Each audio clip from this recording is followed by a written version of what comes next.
1st, 2017 workshop regular meeting of the West Milford Board of Education. I would ask that you notice where the emergency exits are, and please silence or turn off your cell phones.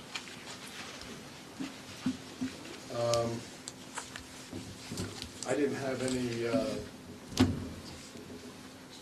moment of silence tonight. Did anybody? I know we have some employees, but do you have? Yeah, a moment of silence with the family of Bill Barry. Connie was a teacher in our district for many years. So. Okay.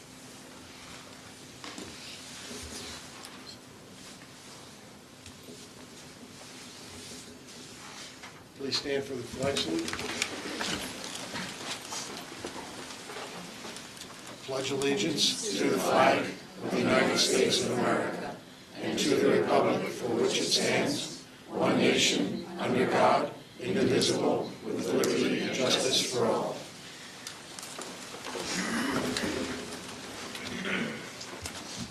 In accordance with the provisions of the Open Public Meetings Act, the public notice of this meeting has been sent to board members, all district schools, the Herald News, the Trends, the Record, the Messenger, West Milford Town Hall, County Superintendent's Office, the Board Attorney, Cablevision at Warwick, and has been posted on the district's website. Copies of the board meeting calendar resolution were provided to all local media, Town Hall, Township Library, and all district schools. Before we do roll call, Joe, would you like to administer the oath of office to Ms. Fritz, please? Happy to. Mrs. Fritz?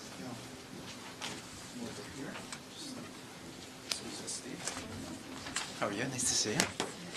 All right, if you'd raise your right hand. I state your name, Nicole Fritz, do solemnly swear do solemnly swear that I will support the Constitution of the United States that I will support the Constitution of the United States and the Constitution of the State of New Jersey, and the Constitution of the State of New Jersey, and that I will bear true faith and that I will bear true faith and allegiance to the same, and allegiance to the same, and to the governments and to the government established in the United States established in the United States and this state and this state, under the authority of the people, under the authority of the people, so help me God. so help me God. Okay.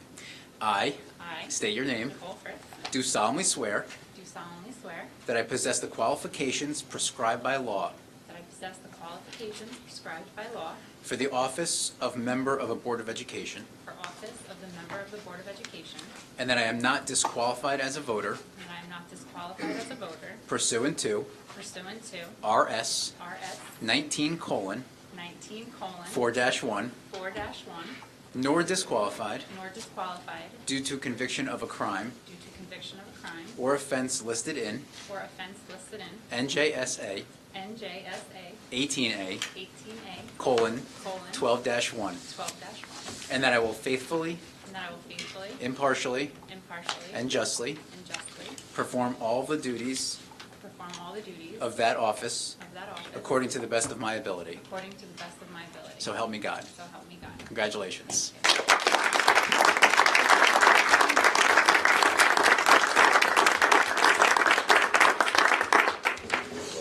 Thank you. That's not your purse over there. It is. I didn't know.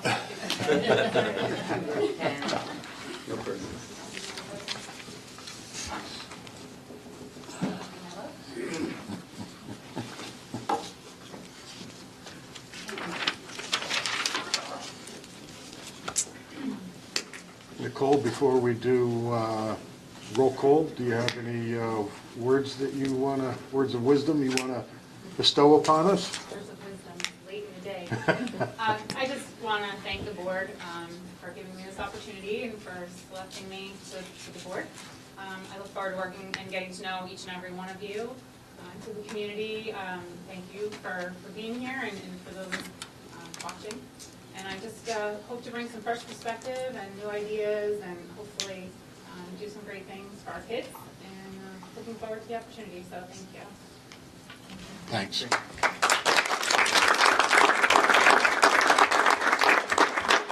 Roll call, please, Barbara. Mr. Bailey. Mr. Seidowitz. Here. Mr. Drew. Here. Mrs. Dwyer. Here. Mr. Foodie. Present. Mrs. Fritz. Here. Mr. Huber. Here. Mrs. O'Brien. Here. Mr. Robbins.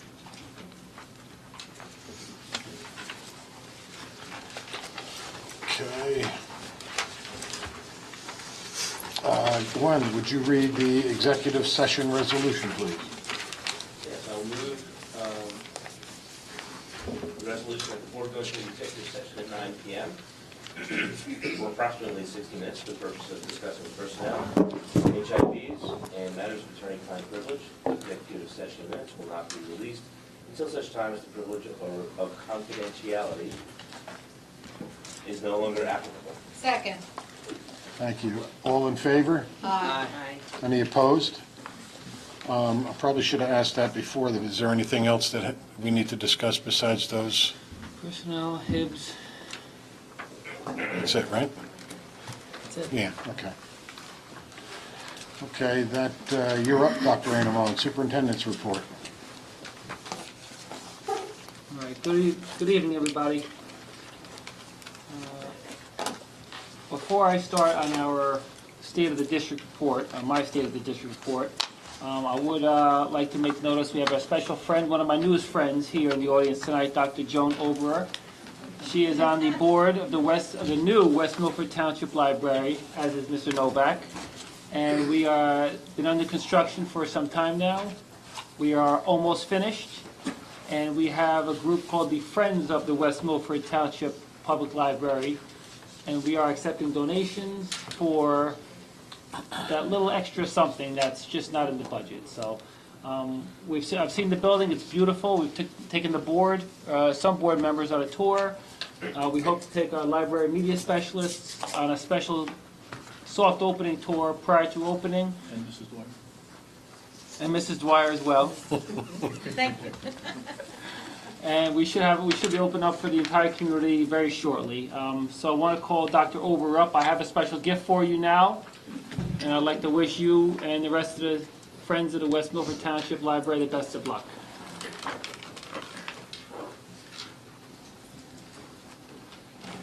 I have a real check in my pocket, but for us today, and I would like to thank Mr. Talley from Racketon Middle School. He's our art teacher. He did create a nice novelty check for us, so if you can hold this up, this is heavy.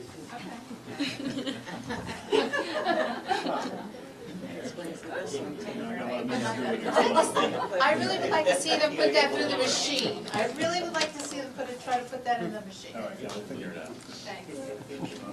That's right, it's money, they'll figure it out. Yeah, the real check is here. Thank you very much. Thank you so much. Best of luck. Thank you. This is reusable. It's a dry erase stone. Always efficient. Right, it's taxpayer dollars. That's a smart check. We're It's gonna not a reuse smart this board, it's a smart check. Wipe off the West Milford Township Library and the numbers and the. Did the library get a picture? You hold up one end and I'll hold up the other.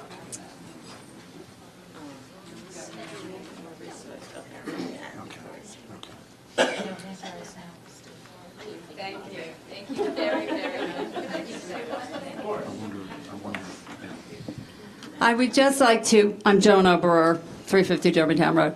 I would just like to thank Dr. Anamone very much for his generosity. We very much appreciate it. As he said, we are making our last push for fundraising, and we really will use everything we get efficiently and effectively for the community. But I also want to thank him, and I want to thank Mr. Novak and the entire board for their generosity in sharing with us your Honeywell system and getting the word out to the community. It was very effective for us, and we appreciate your willingness to do that.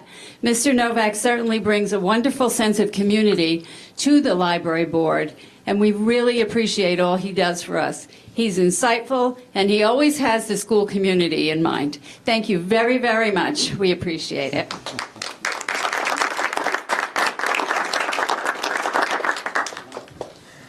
Next up, I have, if you want to, the back row, if you want to maybe move. yeah, I'll move.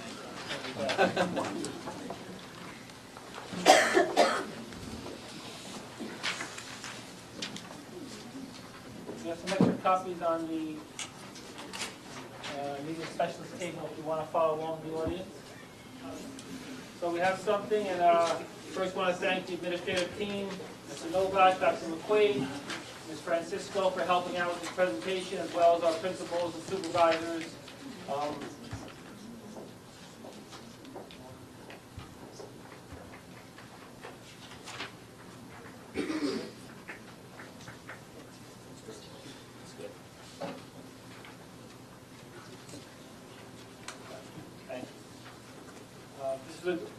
This is a group endeavor. Also like to thank the Board of Education for all the support for this process. So the purpose of the State of the District report, it's similar to what a governor does or a president does. It does a State of the State or a State of the Union. And I'd like to hopefully do this annually to sort of, because we do it monthly, but it's small snippets at a time. I think if you do it mid-year or about mid-year, it helps with your long-term and short-term planning. So as you remember, our district goal, number one, and these were voted on, or these were decided on last spring, voted on probably around July. It was to improve academic performance through the design and implementation of differentiated instruction. These are some of the things that we've done this year already towards that goal. And the differentiated instruction really aims towards the middle of our schools. You know, we have our AP Capstone project, which is for our really high-end students, our AP programs. We have some other programs geared towards our lower achieving students, and the differentiated instruction helps us meet the goals of all the kids in the middle. Our second district goal was to develop and implement an effective and timely communication plan. We've done a great job with this. Our high school has monthly newsletters. In fact, the February one is on the table over here today. They've done one per month. The athletic department, they do theirs seasonally, fall, winter, spring.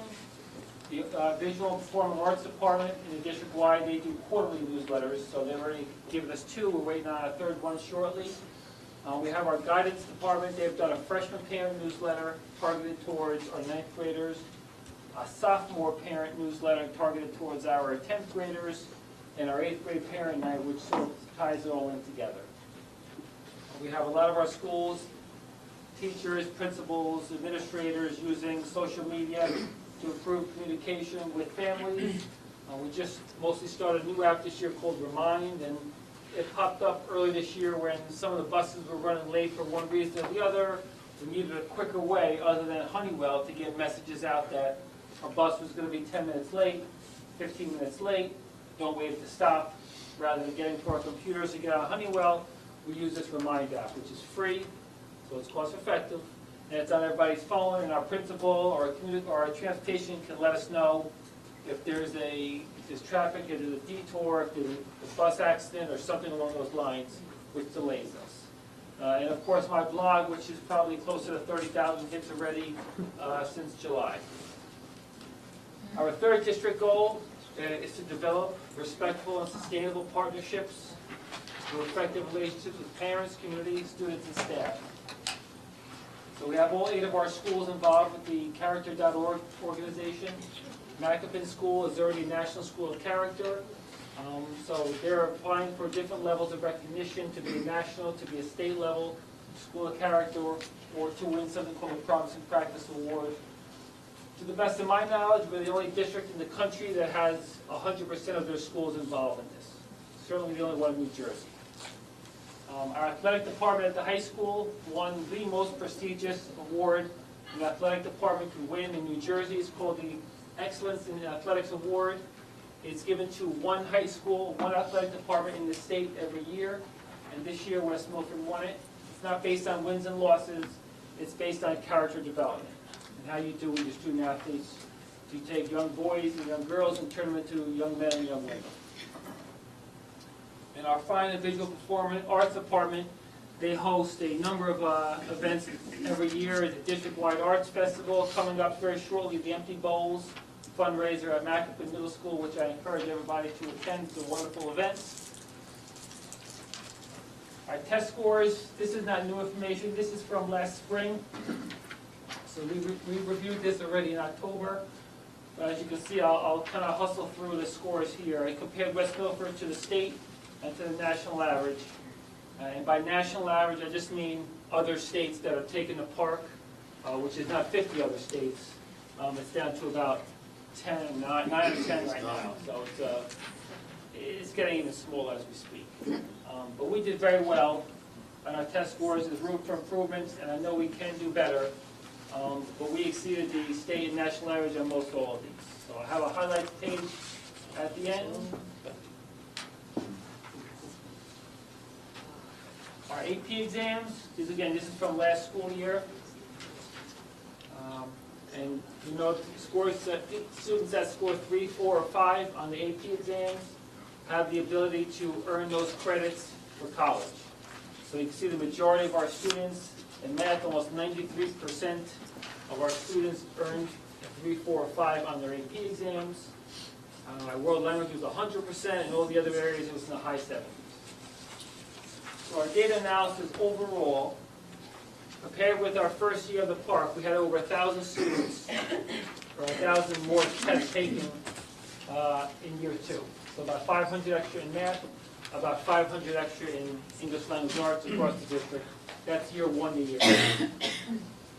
Of the 9 tested grades in English language arts, our scores went up to 7 out of the 9 areas, including an almost 25% increase in grade 9.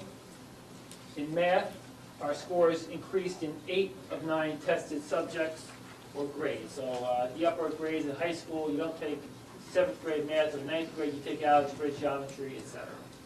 And that includes a 17% increase in 4th grade. Over 80% of our AP exams were scored as 3, 4, or 5. And for next year, looking ahead, we're implementing a lot of different strategies and measures that we think will help our students learn these standards that are assessed on the park. And the park tells us which of our students are college and career ready. All right, curriculum highlights. Mr. Novak, can you get a slide for us? Thanks. Just to highlight a few of our major initiatives from this school year. We had our first attempt at creating a pre-AP environment in our middle school.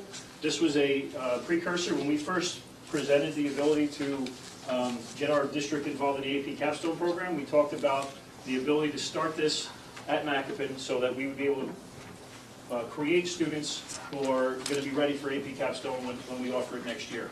The first implementation of that was our pre-AP program at Macoupin. We had probably close to 20 students enrolled in that class. The feedback was that it was very rigorous. It truly was a pre-advanced placement environment. And we've been working with some of the growing pains of that with having middle school students experience that level of rigor, which we thought was great. And we're working with the team who developed that to bolster it and make it even better for next year. We've also been accepted into the World Language Biliteracy Diploma Program, where some of our advanced biliteracy students will be able to get a seal of biliteracy on their diploma. So it's one more thing for our high school seniors going off and filling out applications to have a endorsement on their diploma that sets them apart from other candidates. As I just mentioned, we were accepted to the AP Capstone program. It will be in place for next year. We're doing all the work, the budgeting, the scheduling investigations to make sure that we put that in place the way that it begins. We've spoken about AP Capstone quite a few times. It's essentially similar to biliteracy. With the biliteracy diploma, a student who completes the AP Capstone program will have an advanced placement capstone diploma when they graduate from the West Milford Public Schools. So again, another level of endorsement for our students coming out of West Milford. Readers and Writers Workshop has been an ongoing development. We started it many years ago. We had a sort of a reinvigorated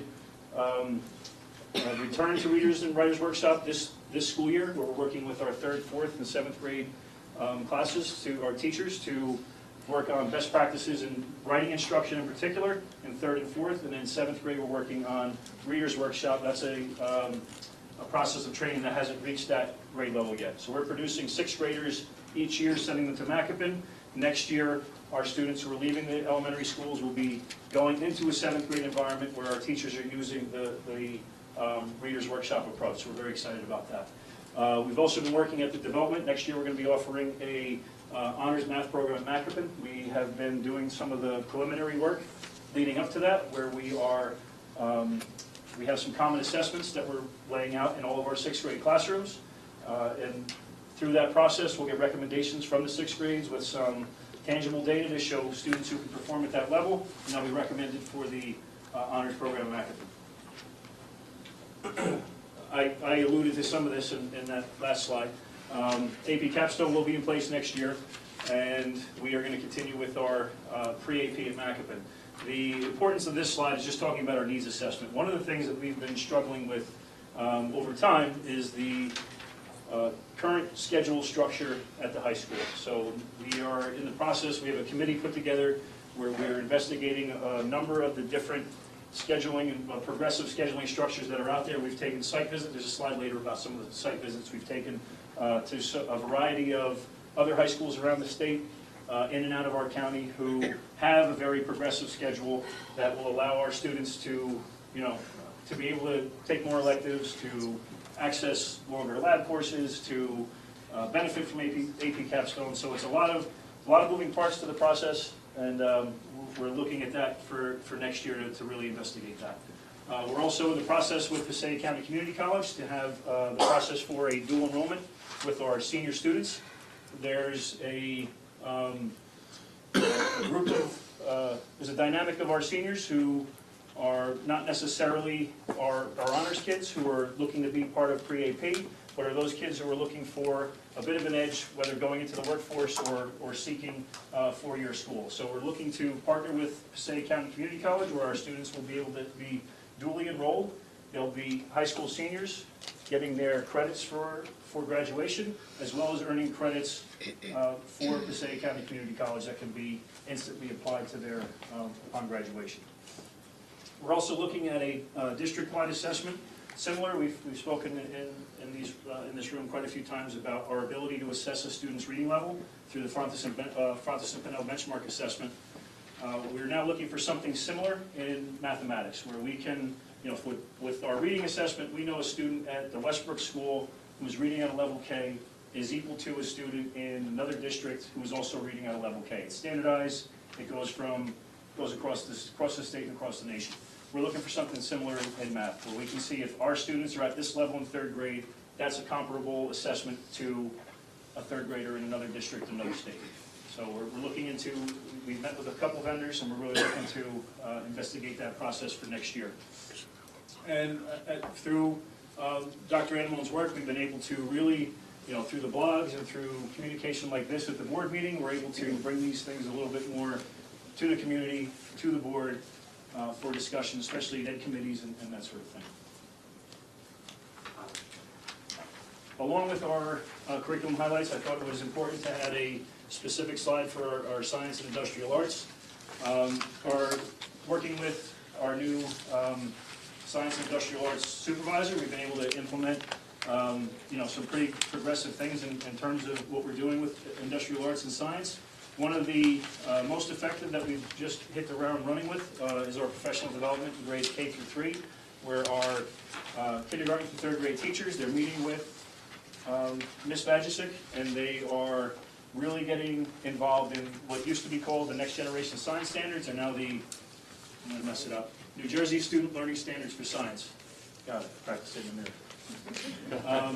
So, Next Generation Science Standard really connects to the hands-on approach for science. It's not just about vocabulary anymore. It's not about learning what photosynthesis is. It's learning about how do we use it and how does it help us grow crops and those types of things. So it's a very important transition that we're working quite a bit with our staff this year, and we'll continue in.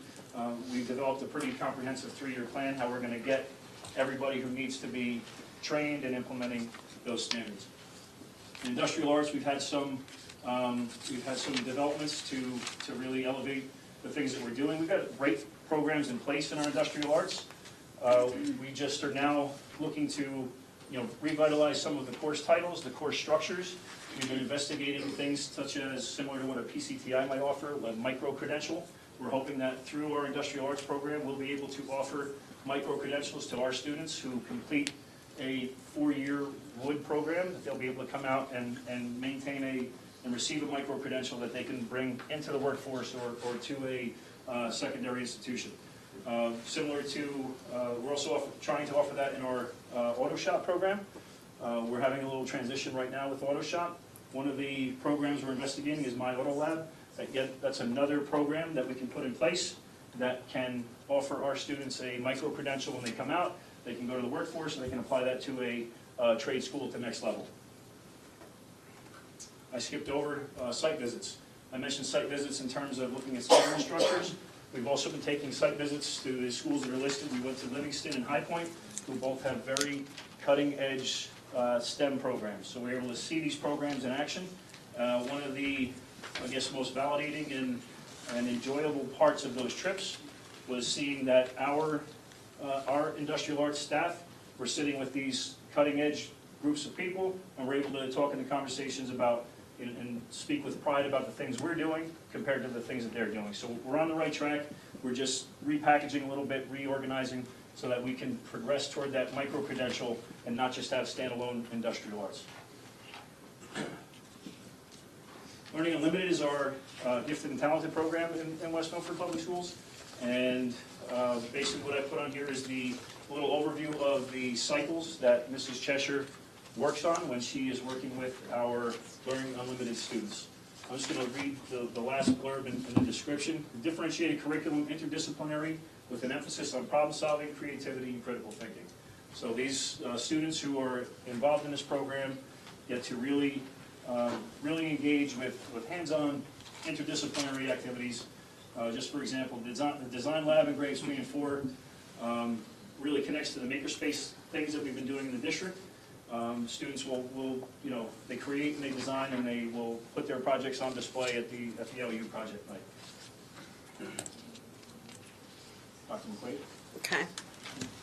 So also in the Special Services Department, we have obviously some highlights that are listed there. One of the things we are very proud of is opening some new programs that we believe has led us to better educational opportunities as well as becoming more of a more cost-effective and cost-efficient type of operation. That is our new ABA and autism programs at Marshall Hill. We have a preschool autism class. We also have the multiple disabilities class now at the high school, as well as our LLD classes. So we're very, very proud of those new classes and programs that we are expanding every year in the district.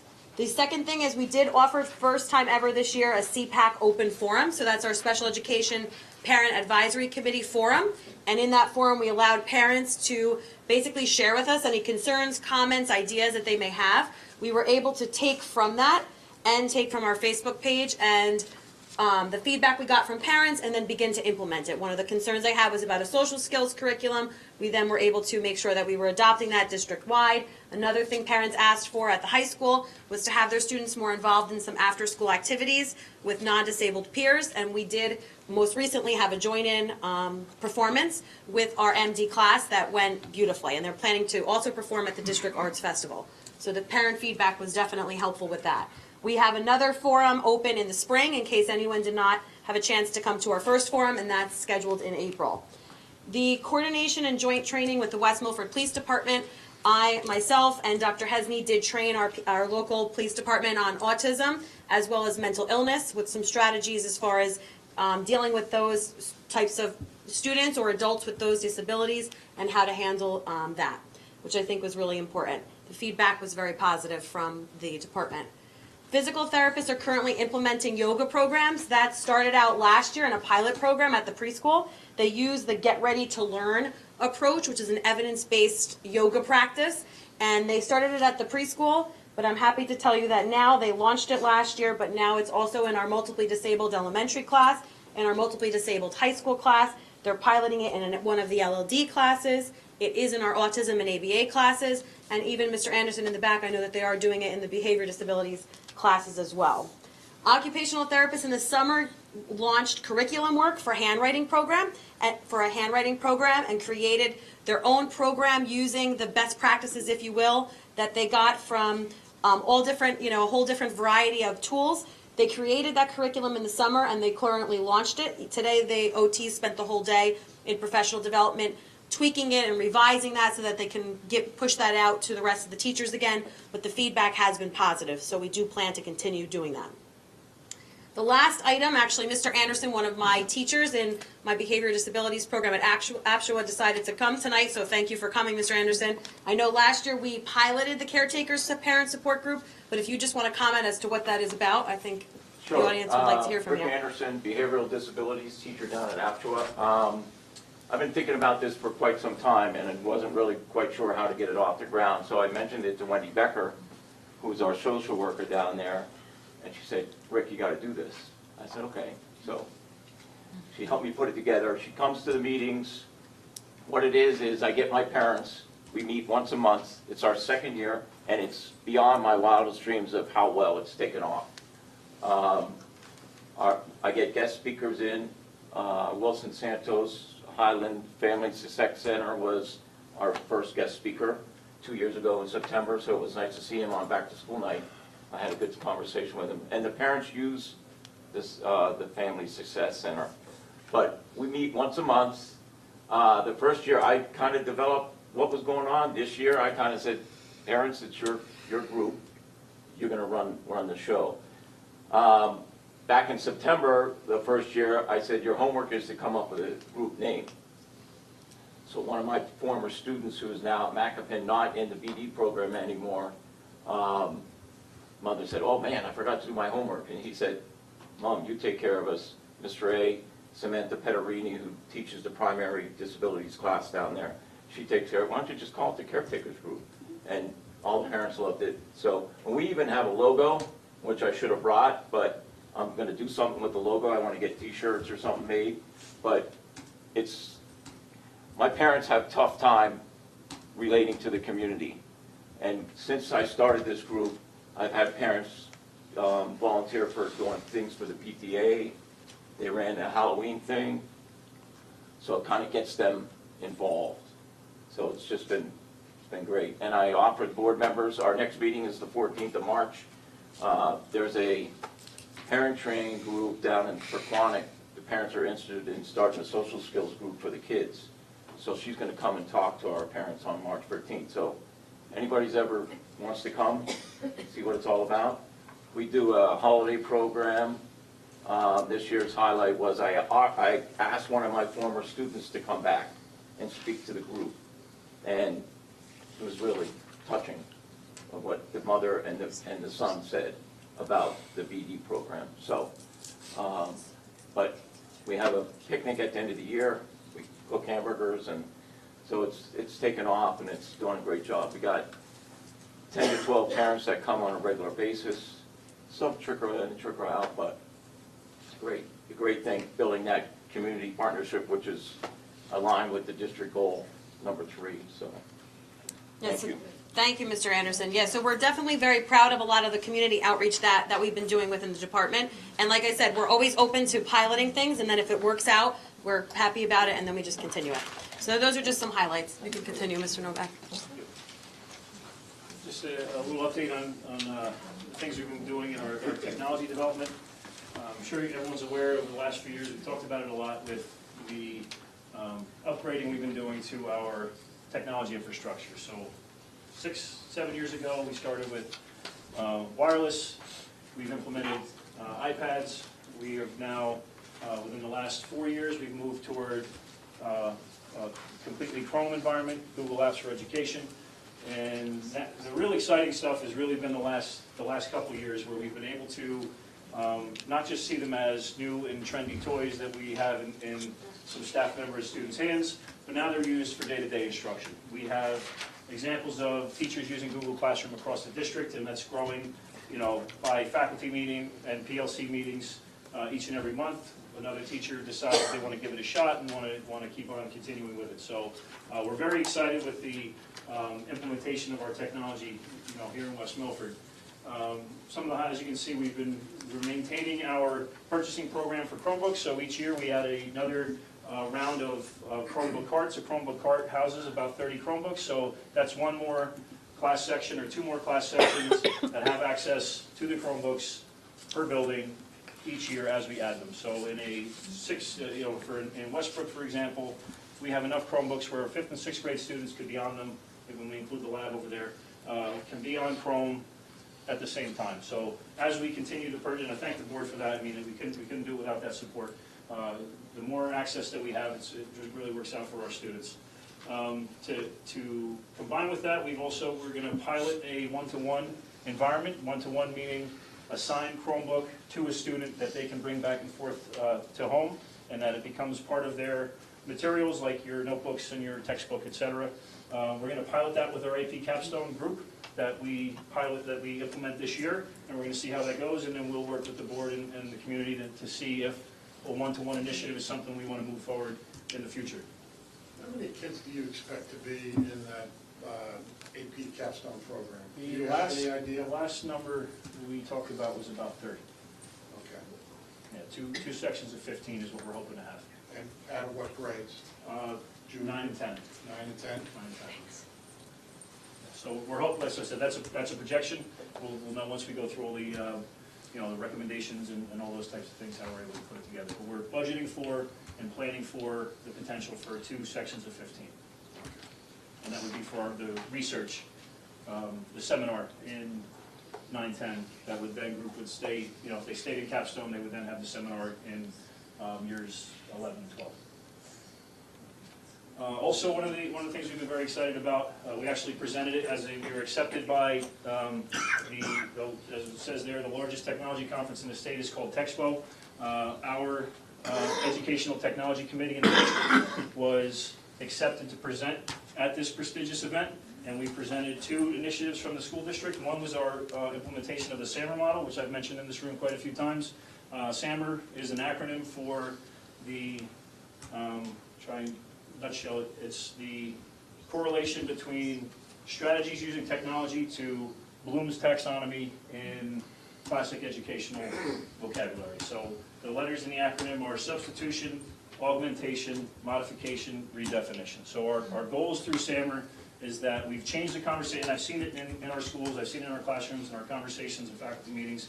We've changed the conversation from are you not using technology to how are you using technology. And we have a wide range of, competencies right now with staff members who are connected and can just implement technology and Chromebooks and Google Classroom with every aspect of their teaching. And then we have those who are kind of dipping their toe in the waters and moving in that direction. So through the use of the SAMR model, we are increasing the comfort level of those staff members to get engaged. A perfect example of it today, we had and I'll talk about it later, in our professional development day, we had a presenter from,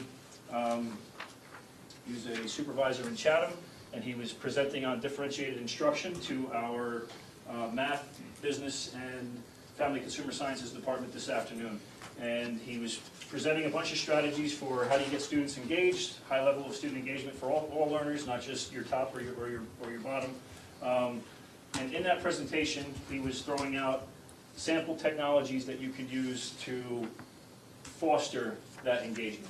And we have access to everything that he was throwing out there. So all of the cutting edge ideas that he was throwing out from a district like Chatham, we have access to. We have the document cameras, we have the projectors, we have the Chromebooks, we have the devices, and we have the infrastructure and discussions in place to move us in that direction. So it was really rewarding to see a presenter come in and propose some new strategy instruction and having the infrastructure already in place to put it into action right away. So that was an exciting moment for me, knowing the work that we've done. The other thing that we presented at Texpo was our work in our digital citizenship night, which I'll plug later. It's coming up. I have a date, March 20th. I'm going to say it probably 1,000 times between now and that date, so get ready.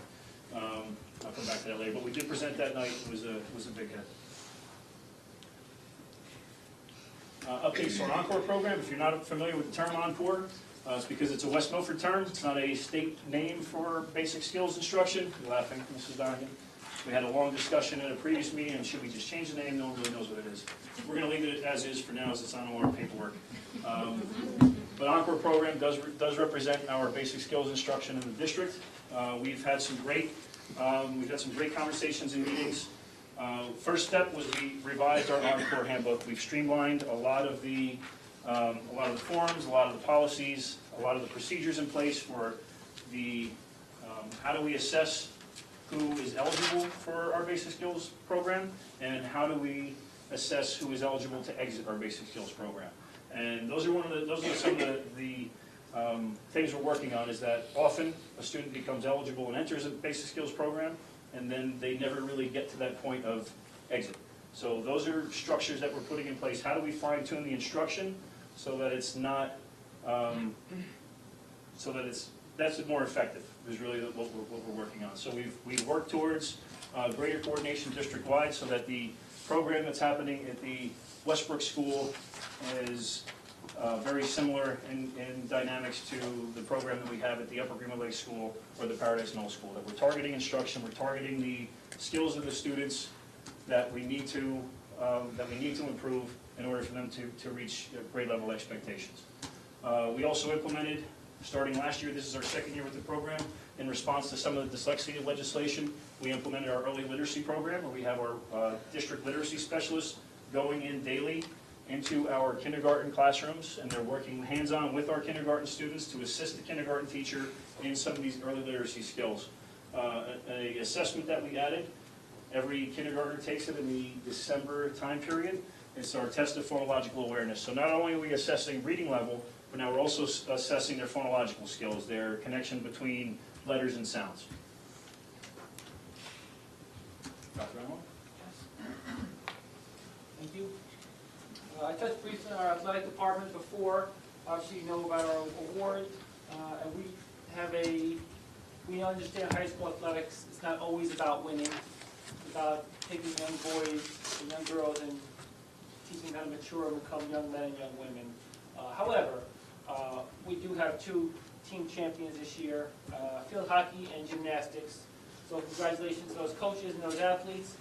And we have over 40 students honored by State County Coaches Association, and over 40 recognized by a conference. And this dates back to last year, the baseball program. That's really more of a 15-16 award, but we got it over the summer, so I snuck it into this year's slide. They won an award for the Academic Achievement Award from the ABCA, which is the American Baseball Coaches Association. It means that their team GPA was super high, basically. The athletic department also won a Promising Practice Award from Character.org. Visual Performing Arts. Again, it's not always about winning. However, we look at our Highlander Marching Band. We're shocked when they don't win first place and they get second place, but these are huge events. They draw bands from all over the state, in some cases all over the region, and all over the Northeast. And they're placed in 1, 2, or 3 in just about every event they go in. So they're a wonderful event. We had students from our concert choir perform at Carnegie Hall earlier this year. Our elementary choir will be performing at Prudential Center in Newark in a few weeks, a little bit later in the spring. We've had boatloads of students selected to and honored in other areas, North Jersey Band, Region 1 Band, Orchestra, etc. Just about 2 weeks ago, our jazz ensemble went to Boston, Massachusetts. They won first place. Our jazz choir got 4th place. This is in Boston, so this is really a huge regional event. Our theater arts students did very well at the state theater competition at Rutgers. We participated in Walkill Valley Art Show and many, many more things. We've all been to the concerts that we put on, our visual and performing arts. Really are second to none. It's a wonderful program that we have here from K through 12. Most of the performing events are typically high school, but the foundation comes up from our elementary schools. And we graduate 30 seniors off our band, and we take in 30 freshmen or thereabouts. So it's a wonderful program that sustains itself. Okay, Mr. Novak, our PD plans, can you touch on those a little bit? Sure. There's a few parts of professional development that I want to talk about. One is the big picture, the long-term vision of what the professional development plans are, and then also what we did on our, for today's example, we had a professional development day where obviously our students are not in session, but our staff are here working and trying to fine-tune some of our skills. We have a couple 5-year plans that are out there. We're in year 2 of, we're in year 1, we're budgeting for year 2 of 5-year plans for Readers and Writers Workshop. As I mentioned earlier, we're right now targeting 3rd and 4th grade for writer's workshop and 7th grade for reader's workshop. In that 5-year plan, the goal is that we will have K through 8 training completed for readers and writers workshop and all of those best practices put in place. The overall goal, and as the bullet point in their commitment to writing every day. Writing, no matter what discipline you're looking at, no matter what subject area, writing is essential to every aspect of what we're doing at the middle school and high school level. It's very important in elementary school, that's where we're grasping those skills, but as you move along, when you're talking about placement in honors or placement in AP, or even decisions between a B level or a C level student, it's a student's ability to write and take thoughts and convey them in a coherent manner that make a big difference for our students. Applications, I mean, you can imagine all of the career benefits that come from being able to write. That's the main vision of this 5-year plan, is that we're going to develop better writers from kindergarten on up. And that, like I said, we're in year 1 of that. We started with grades 3 and 4.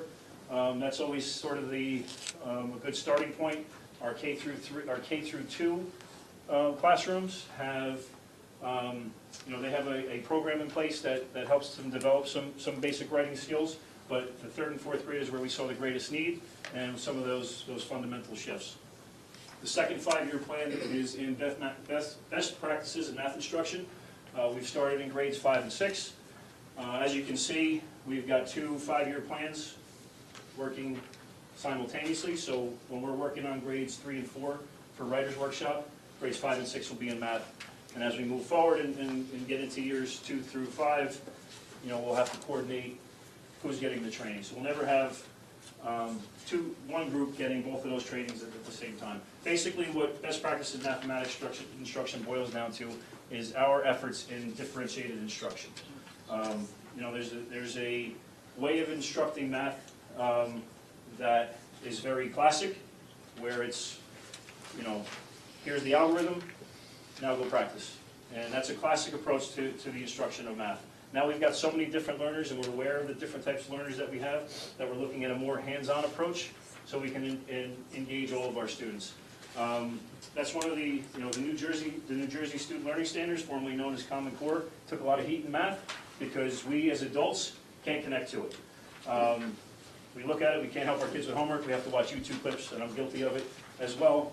I have to do it too, but I wasn't taught that way. Old classic math instruction, jump in if I get off track. Old classic math instruction, theoretically, is best for 30 to 40% of our kids. The process for using hands-on and varying the different ways of instructing math would engage more of our students in math. So we're trying to get away from children saying, well, I just don't get it. I'm not a good math student. We're trying to get away from that approach and starting at the very early ages, getting more number sense, number awareness, and students be able to get and grasp a strategy that works for them. That's one of the things I think that drives parents crazy at home, is that there's multiple strategies being taught, and 4 out of the 5 are different than the ones that we learned when we were in school. The idea is that there's a strategy for everyone, and we have to find it. And that's what our work in differentiated instruction, and that's what our work in best practices in mathematics is aiming at, is that we're looking for the strategy that works for the individual kid. Yes? Since we're on now, I guess I decided to sort of talk to you guys about it now instead of at the end. Our park scores of math in 8, 9, algebra, geometry are below the nation, below New Jersey. We're not doing great. So shouldn't we be doing some professional development for our high school age kids for the teachers who are teaching? It actually starts with them in like 5th grade. I was looking at the numbers. Well, one way or another, I don't want to give up on helping our teachers at the upper stages. This 5-year plan is K-8. This is a K-8 model. And you asked me that question before, and I'm going to give you the same answer I gave you last time. The goal, yes, we have to work with our secondary staff, and they have PLC meetings and training and all the things that go along with best practices. That's the group who was with the differentiated instruction training today. So they were there today, full day, with the gentleman from Chatham Schools, working on exactly what you're talking about. best practices in mathematics. This plan feeds into that vision, so you can't do it all at once. So this is a system, in my opinion, this is a systematic approach to making sure that we're building better math students from the ground up. You I can't just turn on understand the that, switch. let's get them, get them early, get them trained, get them not to be afraid, so on and so forth, but I sure don't want to give up on our high school kids. I don't think this is a give up. This is the opposite of that. This is that we have more able learners coming into the high school each and every year. And we did have training today for that group. Like I said, math, business, family, consumer sciences, that's a group today, targeted, differentiated instruction training. Yeah, this is not supposed to be inclusive of everything we did today or this year. It's sort of a highlights really. This is where we're focusing moving forward, but, okay. This is just a highlight. We've done, other things beside this. It's already 32 slides. It could be 96 slides if we Yeah. did everything. All right. So we gave you some highlights, but like Dan said, and I'm not a huge believer in school rankings because they don't measure everything, but Chatham High School is a very well-regarded high school. And when we want to reach out to somebody to help us with math, what are you doing? We look for the best, the best of the best, and we brought them in here to help us and to collaborate with us to see where we can be better. It's not on here as a bullet point, perhaps it could be, but it just wasn't, but we are doing it. Okay. In an earlier slide, we presented that we're looking at a honors algebra program in McApeen. Yeah. So again, that's going to enable those students who can achieve at those levels to be able to get there.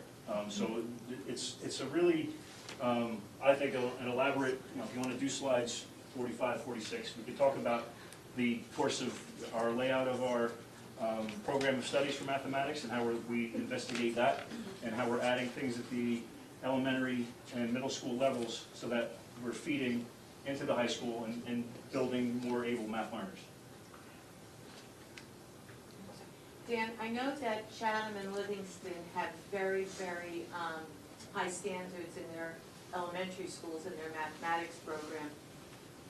Do we know what programs they're using, what curriculum they're using? I know we Like use. like a text series? Yeah, we're using I'm not familiar GoMath. with which. Oh, okay.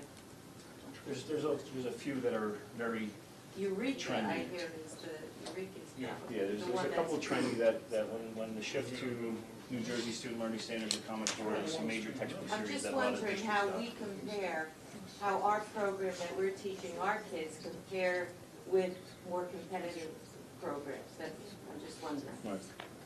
I don't know that information. Okay. Differentiated instruction, as I touched on in this conversation, it is a K-12 initiative, and although we're working on some specific targeted training in the elementary schools and McApeen with Reader's Workshop and math instruction at the middle school and high school level, we're working on more of the approach. Our teachers in 7 through 12 are content specialists. They're certified in history or language arts or math. So we are confident in their content knowledge. The efforts in our training model for that group is more in the delivery and student engagement and the ability to use technology and to enhance curriculum and lesson design and that sort of thing. So today, I'm just going to give a recap of the standalone days. Professional development is ongoing, goes on throughout the year, happens at faculty meetings, PLC, and all the teachers who dedicate their time and are sitting with a cup of coffee on Sunday morning and working on their lesson plans. That's ongoing. But we had 3 standalone days this year. In September, we brought in our speaker, Angela Myers. If you saw the You Matter statements across the district, you may have seen it on T-shirts or chalkboards or back-to-school night displays. That was a presenter who connected to the idea that every student matters and talked about I think one of her themes was releasing genius, that every student contains genius in some way, and it's our job as educators to find what that is and to bring that out of them. So we started off with that. That was the launch of our district goal for differentiation of instruction. Following that, that was a session in the morning. Our staff broke off for the rest of the day, and they looked at their current practice, and they tried to identify the things that they already do that they could determine to be differentiated or address multiple learners.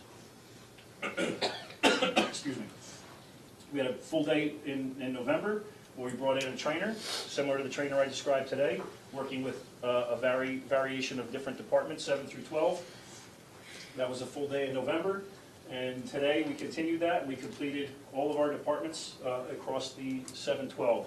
The last remaining department who hasn't been trained specifically in the differentiated instruction range of strategies is our phys ed department, and they'll be getting that early next year.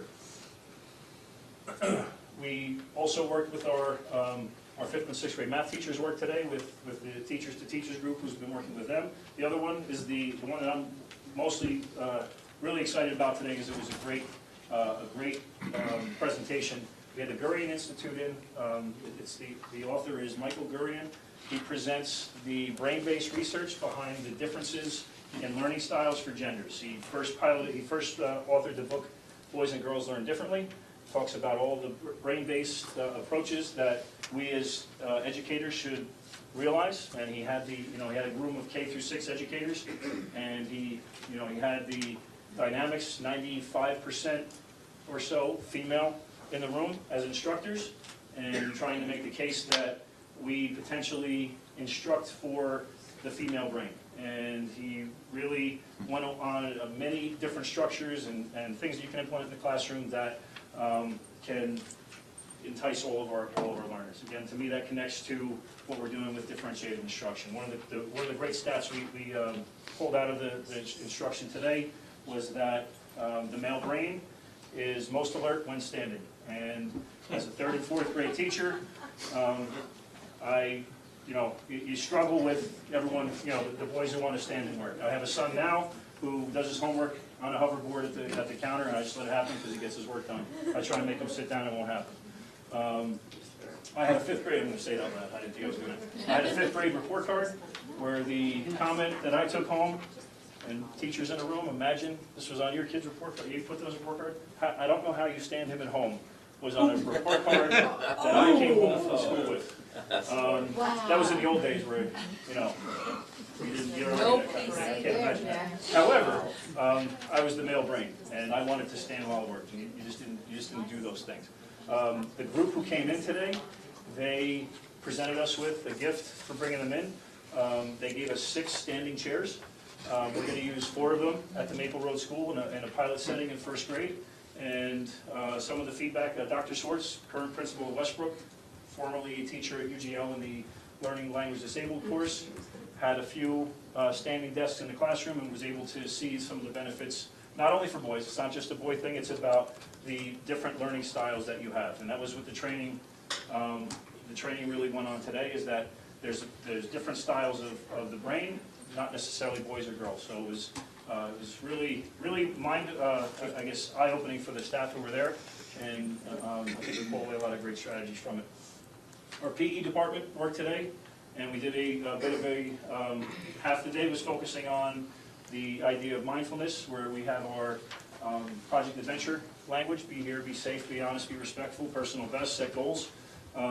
Be here, that language that we use, and sometimes is used often in the classroom for gaining attention. If the students are, they're working in an activity, you want the whole class to gain attention, you would say, be here, and the class would all raise their hand and eyes on you. We're trying to take the idea of be here to the next level, where it's not just about responsiveness to the teacher, it's about understanding your own emotions. It's understanding when you may have lost comprehension, or your comprehension is broken down in an activity. You might relate to what we did with the Gurian Institute. If I'm a student who knows I need to stand right now, we need to have staff to identify that and allow those opportunities in the classroom to let our students, be in their optimal learning environment. So that's a connection of what we do. We also did a bit of a internal audit within the phys ed and health department, specifically to look at the types of mindfulness and mental health and health topics that we currently have in our curriculum, as well as our approach to substance abuse. So they did that work today. They went through what we have from top to bottom, and we're meeting with them soon to just kind of bring all that discussion together and see what we need to implement going forward to make sure that we're at the forefront of that level of education, especially in our health curriculum. Building off of social emotional wellness with, we talked about mindfulness and our project venture. Dr. Edmond mentioned our district goal about achieving these levels of award. We've really hit quite a few of our schools in that range, and our schools who have not been honored are in the process of applying for promising practices for things that they do, or looking for that next level of something that they achieve. And one of the things that I always say anyway when presenting this is that this isn't a decree of a perfect school. This is a decree that we have put strategies and structures in place to work with the masses, okay? And any school that commits to this has program in place. So when we look at what character.org does, they come in, they take a look at our application, they see, they go through, they look at the structures and programs that you have. Often I've heard it said that this is like only on paper kinds of things, and to me I sometimes find that to be an insulting level of a statement when you think of all the staff and parents and students who have given up their planning periods, their nights, their after-school hours, and their devotion to getting our schools this edge. To say that that's only on paper is deeply insulting to them. So I just want to make sure that the staff is aware of that. There's a lot of research that actually came out today in our Boys and Girls Learns Differently training about when you put a comment on a kid's report card, or not a report card, on the paper, and if a student gets an 85 and you write on it, keep going, great job, that encourages the student to do better. That's kind of what this is. When you identify a school for having done a great job and give them that sense of encouragement, that positive reinforcement, it builds towards that. You know, negativity seems to pull these things down. So I think this is, I applaud our staff, I applaud the student councils, the parents, and everybody who's really involved in this initiative. It's really something we should be proud of and take a little bit more seriously. Building off of that, we have our culture and climate survey. The one that we put in place is one that has been recommended in a lot of the districts who do a real baseline analysis year over year. We offered this in the November timeframe where we could attempt to access as many parents as we could. As you can see in the results, we only had 488 parents respond. And if you have ideas for how to get more people to respond, I'm open. We did Honeywell, we did. One of the important things about something like this is that the people who respond are the people who really care one way or another. A lot of people who don't respond are perfectly happy with what you got. People who do respond have either had a very negative interaction or a very positive interaction. So in a lot of ways, even though you don't get higher numbers, you are getting the people you want to hear from. I agree with that. I'd still like everyone to do it. 3,500 students, it would be good. But we got feedback, and there's just some highlights from the feedback. The percentages, you can look through them. Survey results will be administered annually and will serve as a baseline for future comparisons and continue to inform our professional development activities. So we will offer this survey again. Our hope is to have more respondents to compare the data from this year to next year and see how things work out. I shared with the board, I shared the district survey, and I do have the breakdown individually, and that's something that Mr. Food and I discussed if we want to break down the different levels of the survey. Remind me, what was the timing of when it comes out? The timing of when the survey came out? When it's It's late fall is typical. The district schools that put these in place, they all typically do late fall. It gives you enough time, like, you come back from, you do it in September, the assessment is you're not getting a true assessment. You're back into school. November gives you enough time to, for those, I guess, the summer euphoria to wear off, and you really get a true assessment of the state of things in that time period. I added this slide fairly late to the process of creating the state of the district. I was at a CASA meeting about a week or so ago, and we were talking about, amongst other things, our random drug testing policy, and it just seemed like there was some misunderstanding, or at least the level of awareness isn't what I hoped for or anticipated. So our random policies at the high school, involves not every student, but students who are involved in sports or clubs, or students who drive to school. If your child is at the high school and is not in one of those groups, parents may opt the child into the program to become part of our random drug testing pool. So out of about 1,100 students, we have approximately 950 that are involved. So practically the entire school. So we select 20 names, or 20 students selected per week, but we don't use their names. We just have software that randomly selects ID numbers. So the software company is from an outside vendor. They share that with our counseling staff. They match these randomly selected numbers with a student name. And we administer the urine screen at the 10-panel test. If it's positive, we send out to a lab for a second round of testing. Of course, we notify parents as well. If it's negative, kids go right back to class. The focus on this is prevention, education, counseling, and treatment, and trying to help our kids. Okay? Yes, Mr. Hugh. Can we set up a program to communicate and remind parents and encourage them to sign their kids up for this program if they're not already in a voluntary club that has to sign up for it? Because it seems to me that this is a program that can only benefit the populace in the student body. Well, I'm planning, and that's why I added this slide here together. I'm going to be sent, this will be posted on our website tomorrow, the entire state of the district, and it'll be sent out tomorrow with some snippets to the entire school community.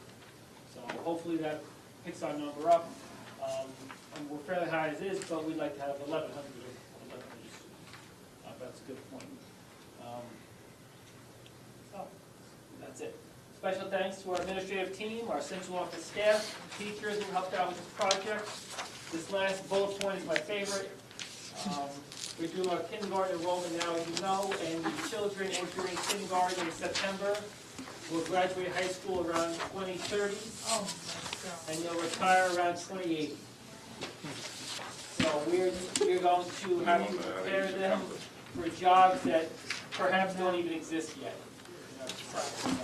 That's the goal. We're trying to hit a moving target. So thank you, Board of Education. Thank you, members of the community. I hope you enjoyed this, and we'll see you again in 12 months. Thank you. Thank you. Excuse me? I came tonight to speak. I actually spoke to James Foodie via email, and I was hoping if I could have a chance. Could I talk, or is it done? Is the meeting done, or? No. Okay. I saw people leaving, so I got a little bit nervous. Thank you. Oh, no. Not even close. Sorry. Please go. One more, those are the people I just bored. They left. They couldn't take it anymore. I just wanted, before I hand it off to Mrs. Hogan, our student representative, I want to tell the board we did have, since the last board meeting, 2 students at the high school who were suspended out of school, inappropriate comments and inappropriate language at school. So thank you all. And Ms. Hogan, I know we have your report now. Thank you. Okay, so I'll make this short and sweet. In terms of what happened in the school throughout the month of February and late January since our last meeting, the guidance department just finished its National School Counseling Week, in which they read inspirational quotes over the morning announcements, basically to motivate students to achieve more and to focus on their future aspirations and future career choices. Business students in Ms. White's class competed in the H&R Block Budget Challenge, and they placed 243rd out of 1,195 competitive teams, so they made the top 20%. Which is, in my opinion, incredibly impressive, especially for a business department at West Milford High School. Dr. Anamoni talked about this, but at Berkeley, the jazz the Berkeley Music Jazz Competition in Boston, Massachusetts, the West Milford High School Jazz Choir placed 4th out of 15 in their division, along with an honorable mention award. At that same competition, our high school jazz band placed 1st out of 13 in their division.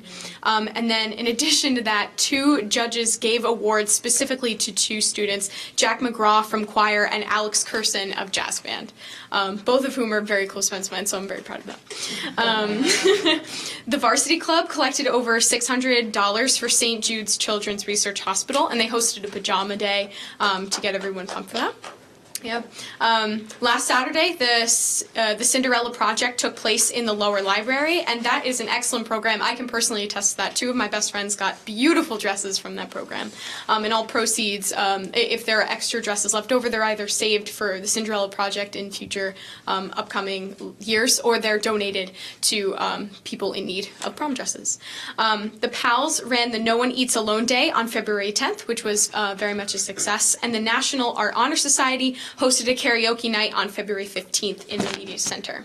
And then there are just 3 main things that are upcoming, or 4 actually. The first upcoming is Empty Bowls. Everyone in the board got a flyer, but that's Monday, March 13th, and it's hosted by the Art Honor Society. In the English department on February 23rd, Olivia Delolio is going to be competing in the regional competition at Bergen County Community College. This is very much upcoming, but APUSH students, so AP United States History, they are hosting a history weekend at Long Pond Ironworks, and they're going to be like tour guides and greeters and have events for kids, so that's going to be very fun. And then finally, the Model United Nations team is going to St. Peter's University for their high school Model United Nations competition. That's it. Thank you. Wow, thank you. Before we move on, may I ask Dr. Hanneman and Ms. Novak a question about the presentation? Absolutely The methods that you're looking into in terms of scheduling, are you referring to block scheduling? Okay, great. I think to refer back to Mr. Drew's point, I think the ground seems firm, and obviously, not to interject into a professional's identification of needs, but it's really, once you reach 9th through 12th grade, that the math program seems to spiral a little bit. The English scores are either at or above the averages, but I would be in full support of more professional development for the higher up professionals of the math department. And other than that, I would like to see a slideshow of a math program, hopefully as long as the state of the district. Thank you.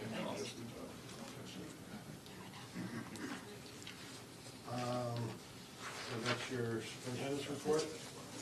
Man, you gotta go on for another half hour for your education report, or what? He's done. Are you done? You're done. Round 2, go for it. On March 20th, on March 20th, we will be having our 2nd annual Digital Citizenship and Literacy Night. Last year we had about 450 participants, students and families in grades 5 through 10. This year we're going to be focusing on grades 5 through 8, and we are going to have a similar structure that we had last year. We're going to have all of the key components in place, but we are going to make it different. That was one of the things we promised at the end, is to get people coming back, because it's going to be, it's going to maintain and be a fresh set of presentations and activities for everyone to get involved in. And, I'll be sending a Honeywell out shortly with a placeholder for families, and then registration will start getting going within the next couple of weeks. So I appreciate all of the support you gave us last year for that, and the Ed Tech community is very excited to present that again. I mentioned at Texpo, that was one of the other things that we presented, and the turnout for that session was tremendous. And Dr. Enneman has attended this conference. We've seen that some sessions get 3 people, some sessions get 100 with people standing outside the door. We were one of those sessions with 100 and people bringing chairs in and trying to get into the session, because we offered something that no other district was doing.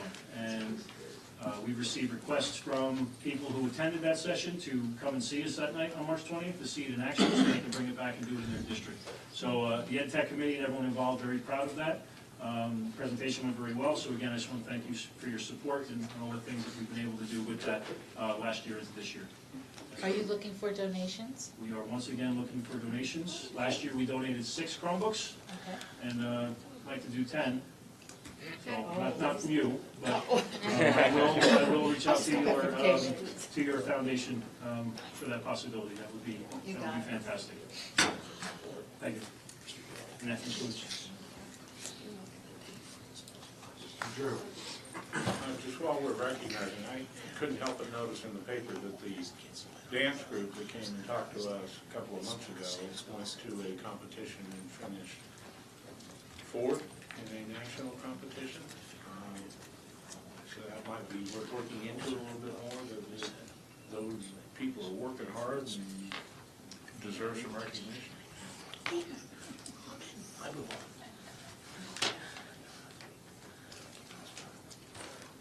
Okay, special reports and correspondence, Barbara. I have the minutes from the January meetings, the reorganization and the workshop special action, and the January 31st regular meeting. So those are available for board consideration. Anybody want to make a motion? I move to approve the minutes. I'll second it. Any discussion? All in favor? Aye. Aye. Abstain? Okay. 4, 5 yeses and 3 abstains. Okay, Joe, legal report. We have a full agenda tonight, so Yeah. hopefully we'll make it by 9. Get in there. Yeah. That chance. We'll discuss it like that. President's report, I just want to say welcome to Nicole. Thank you for volunteering your time. I think you'll find it enjoyable. Board, we got our budget books. I would hope that everybody is reviewing them. We'll be voting on that formally. What is that, the 20? March 14th is the preliminary budget. That's when we vote on it? That's for the preliminary budget. Preliminary. Yes. Okay, that we send down to the county. Right. So please review. I have, also want to work on, we got a busy night, so I'm not even going to bring it up. As far as our board goals, revising our team charter, has anybody looked at it? Did they have any revisions? And also our slogans. I really would like to hit that for the March agenda. So. When is the final on the budget, Barbara? The preliminary budget is March 14th, and the final budget, I believe, is April 24th or 25th. 25th. We have one more opportunity during budget finance, Steve, to go over things. I went through the budget like no tomorrow, and I wish I didn't have to look at it the way I do, but that's it. We got petitions and requests. Petitioners who request to speak prior to the meeting will be first with 5 minutes for each petitioner for a period of 30 minutes, and then time permitting, other petitions and requests limited to 5 minutes per petitioner will be allowed until the 30-minute period transpires. Petitioners speaking during petitions and requests are asked to address topics listed on the agenda. All speakers are asked to give their full name, spell their last name, provide their address. Speakers may not use the names of students during petitions and requests. And I see that we have one person who is requested to speak. Yes, Mrs. Huber was a holdover because she was ill last meeting. Okay. Mrs. Huber, you're up. I'm a holdover. Okay, Tracy Huber, West Milford. Since you mentioned math and teaching on the agenda, this is about a math teacher, so I wanted to just kind of do a shout out to someone who's retiring. So technically not an agenda item, but sort of. Okay. In honor of her impending retirement, I wanted to share a short story about Mrs. Hewins. My daughter Shaylin had an extreme dislike for math going back to elementary school. When she got her class schedule for 8th grade, an error was made on her Macapin schedule and they left out math. Needless to say, she was ecstatic. So I explained to her that that was a mistake and skipping math was not an option. So she was quite disappointed. I contacted guidance, and since there were no math classes that fit into her honors classes within her cluster, she was placed out of cluster for math. I was a little concerned, but Mr. Ryerson assured me that Mrs. Hewins was the best possible place for her, especially given her feelings about math. When the school year started, I reached out to Mrs. Hewins just to give her a perspective on Shaylin's resistance to math and how frustrating it can be for her. We planned a family vacation for one of the short weeks in November that year, realizing that once she hit high school, it would be really hard for her to miss almost a week of school. So we wanted to take one last family vacation at an off-peak travel time. I spoke briefly to her teachers about keeping up with the schoolwork over vacation as much as possible, and I asked for whatever work they could give to us for the plane or any downtime, and each teacher gave us work so that she wouldn't fall behind. When I asked Mrs. Hewins what we could do to keep Shaylin on track, especially given her extreme dislike for math, her answer caught me off guard. She simply smiled at me and said, "What you can do is have a wonderful vacation.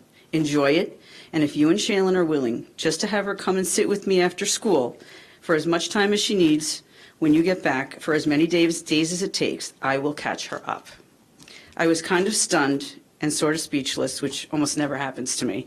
So it was a response I never expected, given the pile of work I was already collecting from teachers, coupled with the fact that she really had a tough time with math. For her to offer to stay after school that week was more work and time for her, time that she was never required to offer or give to my daughter. However, she did it anyway, even knowing how much my daughter hated math. I told her, of course, we were willing, and we were just so appreciative of her kindness and her wanting to help in this way so that Shay could enjoy her vacation. She was so collaborative throughout the year, and it really stuck with me how she did not even think twice about offering to help. I will never forget the kindness and her willingness to help. Shay did well in math that year with almost no complaints about it at home. Mrs. Hewins is one of the rare math teachers we have encountered here that teaches math in a way that somehow makes it less confusing or intimidating, even for math haters like my daughter. For the rare year of mathematics peace in my house and no complaints, I will be eternally grateful to Mrs. Hewins. She is not only a good math teacher, but she is also a kind person who truly cared about her students. I know this does not sound like much of an epic story, but to me as a parent, her openness, timely and cordial communication, collaboration, and selflessness with which she approached her job was very much appreciated. We need more of that. She will be missed. Thank you.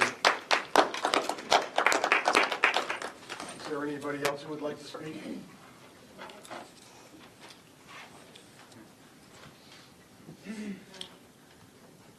Hello, my name is Alicia Lewandowski, Morristown Road.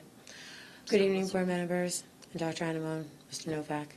I'd like to bring to your attention that the Board of Education, that next month is Music in Our Schools Assembly. District-wide, all elementary schools participate in this assembly and make accommodations for parents to attend, with the exception of Marshall Hill School. I have been in contact with Mr. McCormick and Dr. Anamone since early December 2016.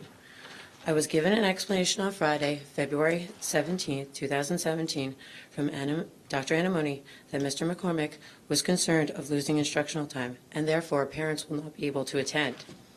The children of Marshall Hill School will be participating in this musical experience regardless if the parents are there or not. I kindly ask for the Board of Education to look further into this matter, why all of our schools are not offering the same options for parental involvement. Thank you. Thank you.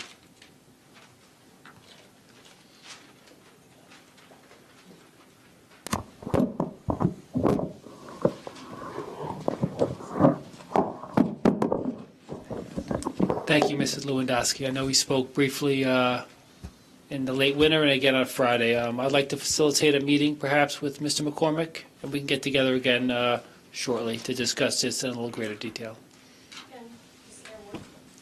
Hello, I'm Louisa Moore. We were told this year that this is the first year that this issue was brought up to the school, but last year I was the PTA president for Marshall Hill Elementary, and we brought it up last year. Mr. Rashika spoke to the music supervisor, and we were told that we were promised that the concert was gonna happen this year. It might not be a big deal because it's another concert that the kids have, but my son is a sixth grader this year. It's the last year that I've been waiting since kindergarten. I know UGL does the concert. All the schools do the concert. Marshall Hill is the only one, which they're gonna lose instructional time, but it's 1 hour. I'm sure that they can make up the time some other how. We've been trying for years. We've been asking kindly. A lot of parents complain, but a lot of parents don't take the time to come and talk to the board or make the phone calls, send the emails. So I will appreciate if everything. I was very upset when I was told this year that this is the first time that they hear about it, because I've been bringing it up for 2 years already. This is the third year that I've been bringing it up, so I hope it's under consideration. Thank you. Thank you. Anybody else like to speak? I'd just like to thank the parents that came and come and speak to us, because so many parents don't, and the board isn't aware of things if the parents don't come and share with us. And it's very, very important for parents to take an active role and inform us of the things that they're concerned with. A lot of parents complain, but they don't. Oh. Exactly. That's in the right place. Thank you. Is there anybody else who'd like to speak? Seeing none, I'd like to close petitions and requests. I'll second it. All in favor? Aye. Any opposed? All right. And Jim, I want to make an administrative amendment. Yep. According to the agenda, page 4, Personnel, Student Affairs, Resolution number 9. We have a late addition to add. The name is Daniel Youngblood. This is a school bus driver. And this is asterisk, you could put pending road test.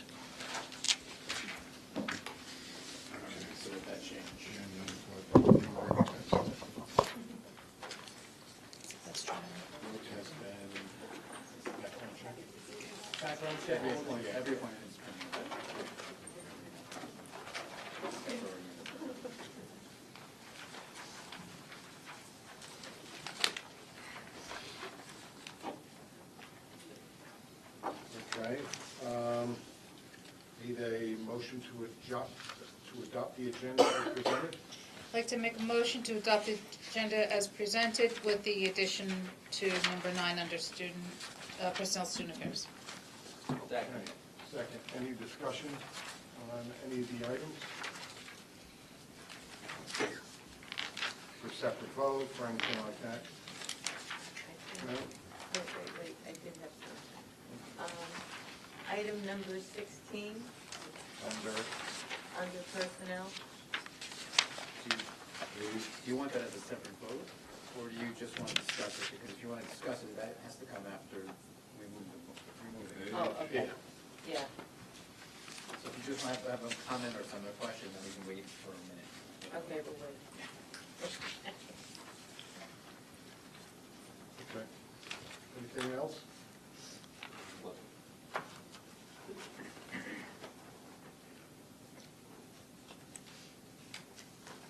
Okay, no further discussion, all in favor? Aye. Any opposed?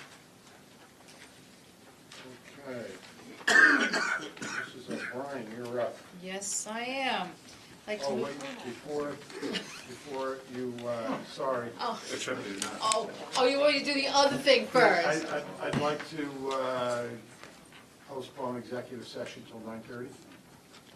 I'll make that Now, motion. it is now 9 o'clock. I'll make that motion. Okay, And I'll second it. okay. So Glenn made the motion, Terry second, all in favor? Aye. Any opposed? Okay. Now, Debbie. Okay. I'd like to move items 1 through 28 under personnel student affairs with the additional information under number 9. Second. Any discussion? Yes. Item number 16. I don't remember any discussion of this in committee, and I want to know why it's a temporary increase in the stipend. This is one of the greatest unfunded mandates in New Jersey history. This is all park-related. This is something we've done every year. I thought it was on the agenda for Personnel Committee last week. I'll have to double-check my, when we reviewed agenda items, I'll have to review that. But this is something we've done every year for the testing period in the spring. Thank you. So those days, I guess that from February 27th through May, she'll be full-time. 1.0 full-time. Okay, and we'll base that pay during that period on a salary of $52,385. All right, I have a question regarding number 17. In speaking with Terry about this, an increase of assignment for Mr. Van Wingerden, industrial arts teacher, to teach a 6th period at an additional cost of $1,000 per month. I can't remember exactly how you explained that to me, Terry, so I'm going to defer to you. Teachers traditionally, and I could be wrong, Mrs. Nebeker, correct me if I'm wrong, teachers teach a 5-period day with a duty. If they don't have a duty, then they have a 6th-period class, but I don't recollect them being paid for that other class. We did it 3 years ago when Mr. Holster hired a .6 right before school started and he quit, and we wanted to preserve the integrity of a comprehensive high school, so we were left with 3 industrial arts classes and no teacher. So we took 3 teachers who taught that already and gave them each a 6th class to get us through the year and to be able to keep the comprehensive high school status. This is the same situation, because I believe the new auto shop teacher doesn't have a wood certification. Okay, but did we pay them the $1,000? We paid them $10,000 each a year for the year. Okay. Okay. Thank you.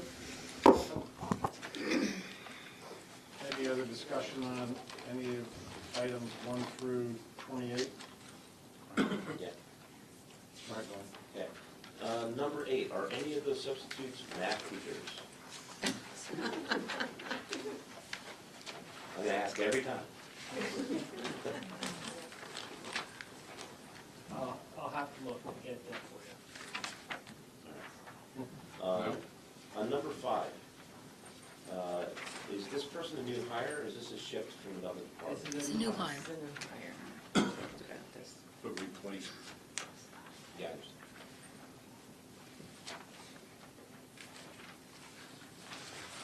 All right, with no further discussion, roll call please, Barbara.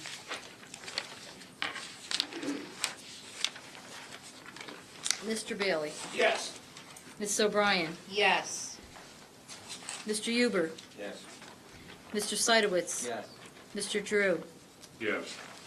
Mrs. Dwyer? Yes. Mrs. Fritz? Mr. Foodie? Yes. That concludes Personnel Student Affairs Review. Terry, you're up. Do I have to read these resolutions? What's that? No, okay, good.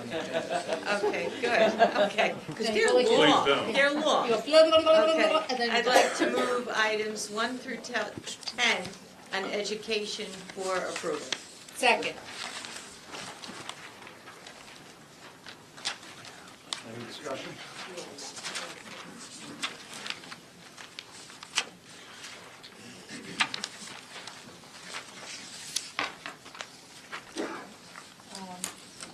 Quick question, are these prorated amounts, so number 8, is that a prorated amount?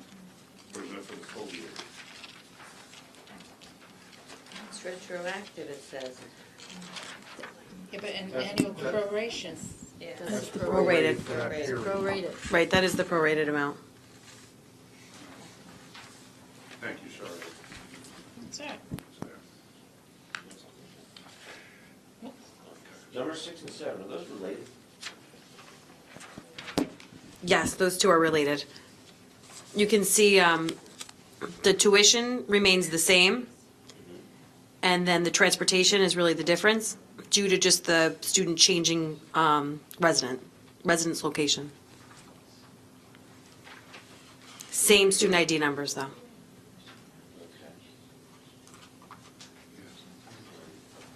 Unfortunately, I can't really give much more information.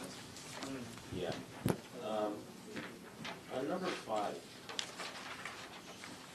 the carte blanche that they're looking for approval of field trip locations for sports and clubs and such, anywhere in New Jersey, I have a reservation about places like maybe Camden or something. Why? The aquarium? Why? Well, you know, we took this guys to Battleship, New Jersey there, and we had gunfire, we took the kids back downstairs, okay, into the Battleship. Okay, it's not the safest place in the world, but I mean, there are places in New Jersey that maybe we don't want to give a blanket yes to. I'm not sure how to phrase that, to make it more flexible. We trust the professional judgment of our... It has to be, still has to be approved at the principal or supervisor level, as well as the director of ed or superintendent. So there are some safeguards in place. And there are places in the inner cities which are nowhere near a bad neighborhood. NJ Pack is in Newark, for example. We send kids there. It could be a public school that's across the street from NJ Pack. So Norris Museum. Yeah, there are safeguards in place already. We think of more along the lines of, we get a location change for our spelling bee that we're going, and it gets shifted from Ridgewood to Paramus, but it wasn't approved for Paramus, so we just go with it like that. But anything that could be sensitive or that could put our kids in harm's way, we certainly think twice about it. I've just got one more question with regards to the Pine Creek miniature golf course. I see one of the putting kids on a bus for an hour 45 minutes to get down there, and an hour 45 minutes to get back. That's 3.5 hours a day of the day lost, and they're going down to a miniature golf course. I didn't see anything particularly unique to this place when I looked online. The thing that bothered me said the Country Club of Miniature Golf. I mean, you know, that to me, we've got a miniature golf course down on Route 23, we've got a miniature golf course down on Route 46 in Wayne, and I don't know why we're not doing it closer. If it's, you know, instruction on math, I was having this conversation with Steve, you know, a pool table, if you want to get angles and all that, a pool table.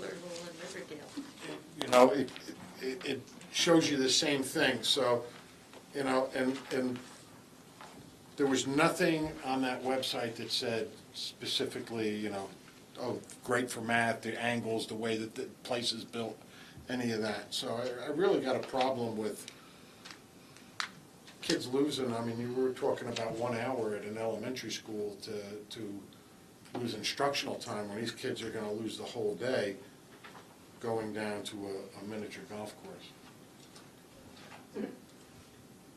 So, I mean, I don't know if you know, I'm not gonna, I don't know how to say it, we've got a camera here.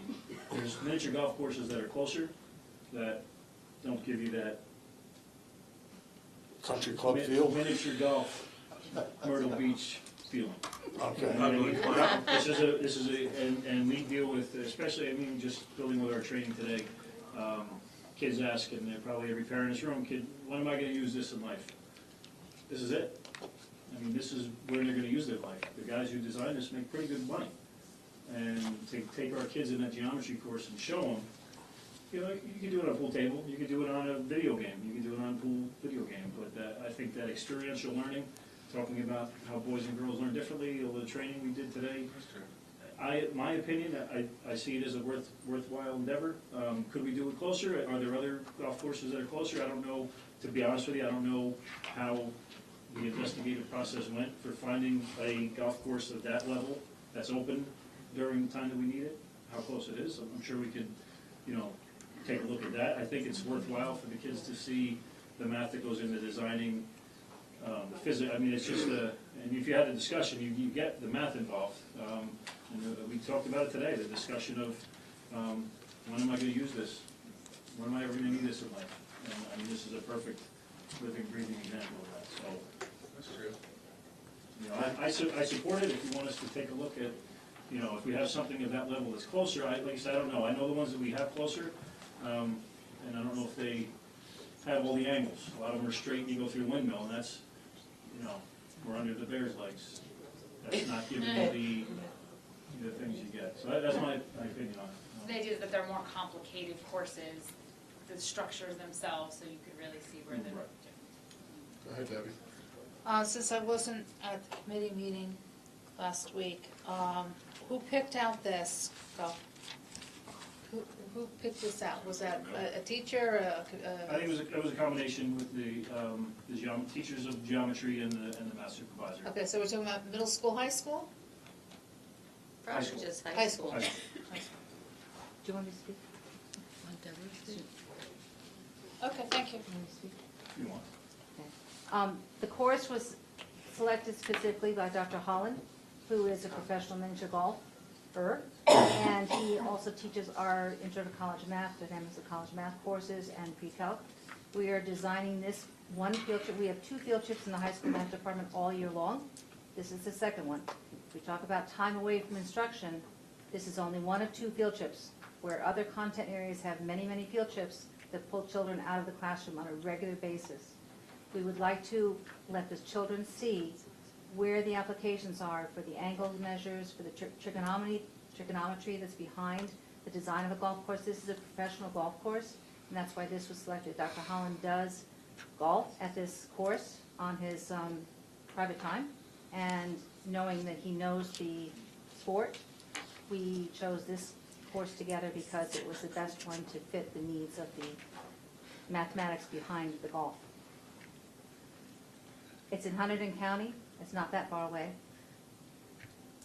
It's not Camden.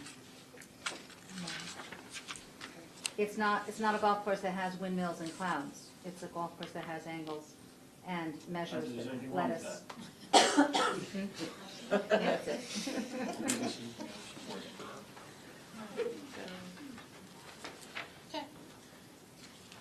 Any other discussion? No. Roll call, please, Barbara. Mrs. Dwyer.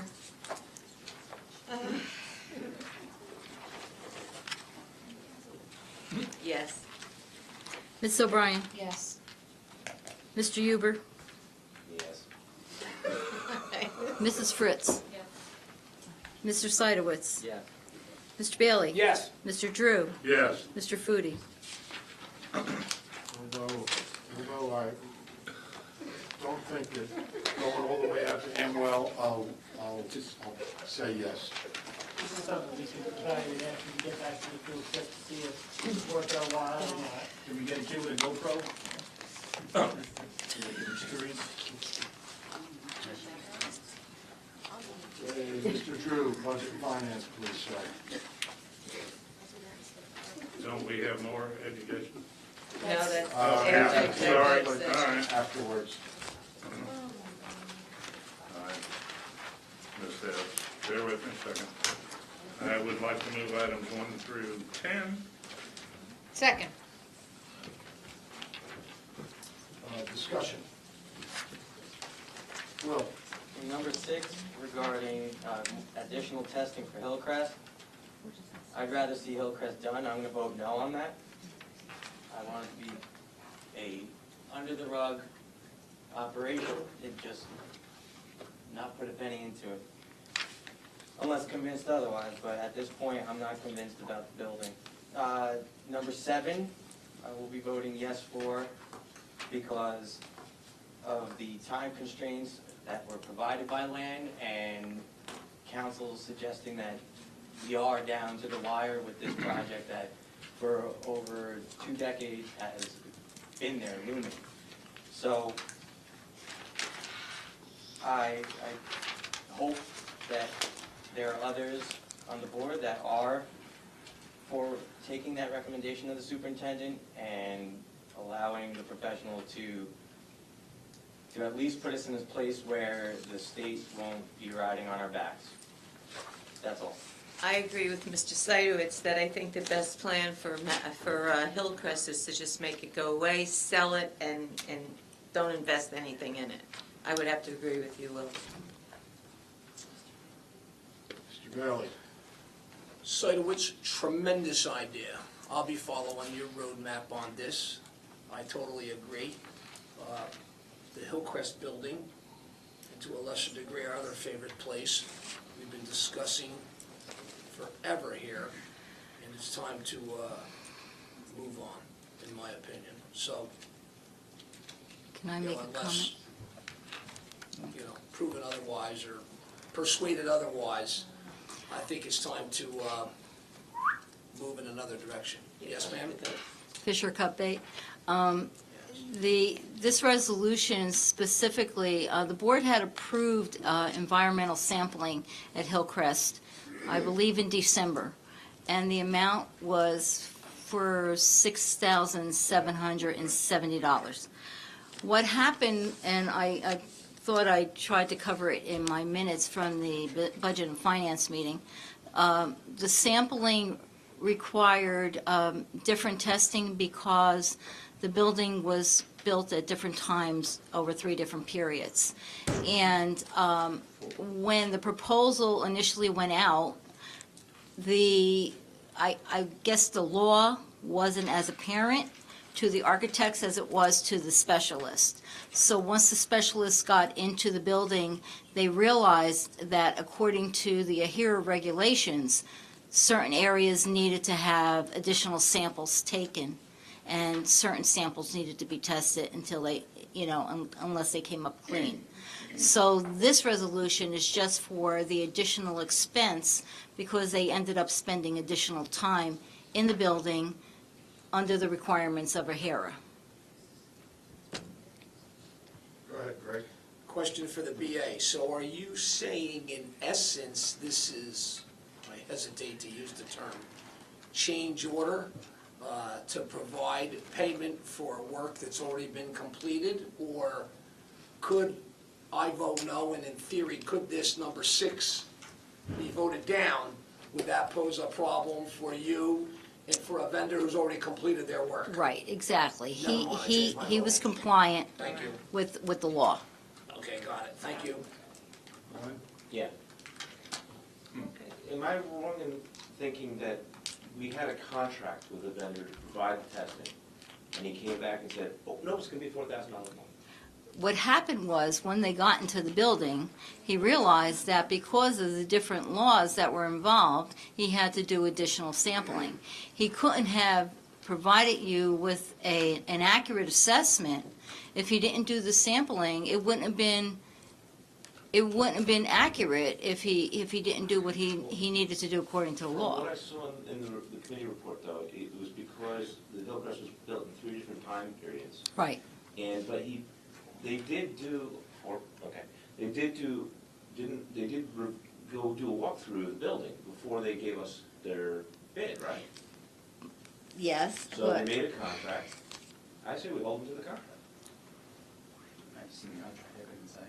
Okay. it took more time based upon the variables of the material in each of the 3 construction periods. So until you start to do the samples, I don't know that you really know what the materials are that you need to sample. I've been in situations before where we've had to do sampling, and one professional service wouldn't sample the caulking around a window frame, and yet you need to sample the caulking around a window frame. So if you're going to adhere to the law and you get into a building afterwards and you see that there are issues that were not addressed initially, you either stop work and then have to go back a second time. It probably costs less money to do it while you're there, take the samples, test what needs to be tested based upon the law, because if they found a hot sample, then they didn't have to pursue any further tests. So you probably save money on the testing aspect, but the samples still needed to be obtained, if that makes any sense. It feels like a bait and switch. Like we voted on one thing and now we're paying almost twice as much. Did they ask about it? Do they have an expectation that, so they said something to you, I need to do this, it'll cost more, and you said that's probably okay? They didn't tell me about it initially. Until you got the. Yeah, so once he was in there, he might have said something to the supervisor of buildings and grounds, I'm not sure, because he was involved with the sampling, but I was told after the fact. My concern here is, one, you said the architect wasn't aware of the law or didn't understand it? I don't know. I'm only assuming that if an architect doesn't know the details of the AHERA law, and what the requirements are for sampling, because they're not in that service. They depend on other professionals to do things like that. No, our architect was the one who recommended this firm to us to do the sampling. Only because that they responded to the RFP, no one else did. They responded to the RFP, I understand that. So, I think that maybe what we should do is table this till our next meeting and have Joe review the contract. But, I got to agree with Glenn, we signed a contract for them to do it. I know the architect had walked through before members of the committee walked through it with them a second time.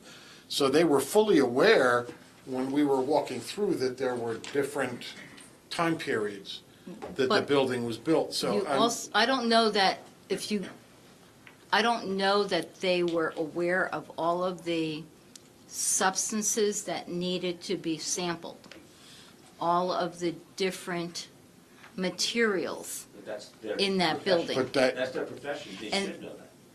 But unless you're in there doing it, they probably, I can't speak to whether they went into every nook and cranny. Are you saying some of it was like behind a wall or things? Yeah. Kind of like when you have like a contractor coming to your house and you get an estimate, a proposal, and they go to do the work, but then they open the walls and you've got, all wrong wiring, and you have to, some of those things you don't know, even though you've signed the contract. They didn't open the walls, though, that's the whole thing. Well, they had to, and they couldn't damage everything either. The motion's out, don't we have to amend the motion? Well, we can make a motion to table it. Did you accept the motion, or the amendment to table the resolution, number 6 until attorney review of the contract? Wait, so you're making a motion to table it, right, Will? Yeah. Just make a motion to table this. You got it. Okay. Second. Fine. Let me just vote on it. Requires 2/3. That's all you gotta do. Got it. Requires 2/3. To table? Yeah. Majority. Okay, this is a motion to table. Motion to table until. Mr. Bailey. Mr. Seidowitz. Motion to Yes. table. Mr. Drew. Yes. Mrs. Dwyer. Yes. Mr. Foodie. Yes. Mr. Huber. Yes. Ms. O'Brien. Yes. Mrs. Fritz. Yes. You got it. Okay. I will look into it. Contract with Joe Barb? Yep, I'll look into Total it. company, thanks, Joe. I don't think we want to assist a contractor either. No. If they hadn't done it, then we'd say, well, you didn't do We the can job. revisit this next month, but we'll table it, we'll take our Well- time, we'll get the right answer. I do have another question about item 3. What is that? E-rate is monies that we get from the federal government, and there's a series of documents that have to be filed. We have a consultant that does the filing for us, and if you recall, a couple years ago, we did the wireless through Category 2 funding through schools and library, and they had to file all the paperwork for us in order to become eligible for any rebate. Okay, thank you. Laura's photography, item 8. Is that for the yearbook, for Yearbook. Believe so. graduation? for- Yes. Yes, the All whole, of that? all that, yes. Yeah, All right. we've been using that company for years, and they do the high school graduation pictures, at the packets and stuff. All right, that's fine. Okay, yep. Number 5. Go ahead, Glenn. I'm just gonna ask that we hold that till after executive session. I do have some information that I haven't On- had time to share. What's that? Item number 5? Number 5, yeah. So I you- haven't had time to share that information. I think it'd be more discreetly shared in the executive session. Are you gonna add, is there any legal implications to it? Possibly. Okay. Then that's fine. All right, then I remove item 5 from consideration. You have to Until table after that? executive session. So you're Just till after executive You're session. modifying your motion. Yeah, just, Thank you. and item 10, did anybody look at this list? I have a question about that as well. Is any of this equipment still usable? Over 300 computers. That's how I read that list, that we're just gonna, okay, take it. Well, hold on a second. There- The reason I ask is because it seems to me that we have students that can't do their homework But this, electronically because they don't have a computer. If we're getting rid of that many pieces of equipment, there's gotta be something in there that can be salvaged to be given to these kids. but the parts are taken out and used in other computers in the district. Oh, they're not complete? No, so it's not that you could hand something over to somebody and they can connect. Okay. And However, if we you took a want, hard drive out of one, and you took I don't know what, a memory module out of another, then you can combine 2 of them and still get a hard drive and a memory module. but we don't have the ability to have our technicians take the time to do that. They're, I understand that, we don't have the staff to do that, but I'm fairly certain that between 300 computers, we probably have at least 150 useful computers, and I can just tell you, in my own business, I've got computers that are 15 and 20 years old, where you take a piece from this and a piece from that, and you put it together, and it'll still load Linux and access the internet. So, I have some interest in, not all of them, by the way, but there are some. Yeah. I have some interest in sort of assessing where we are to see if we have some that can be salvaged and reused. I understand we don't have the staff, but I'd like to assess that because I know we have people in the district who need computers and can't afford them. Dan, do we have any computer science classes that teach how to put together a computer? But we got a whole bunch of people in town that do this. We're starting that work with Makerspace. So we have damaged that are not functioning at all, that the kids can take apart and tinker with. That's a beginning of that process.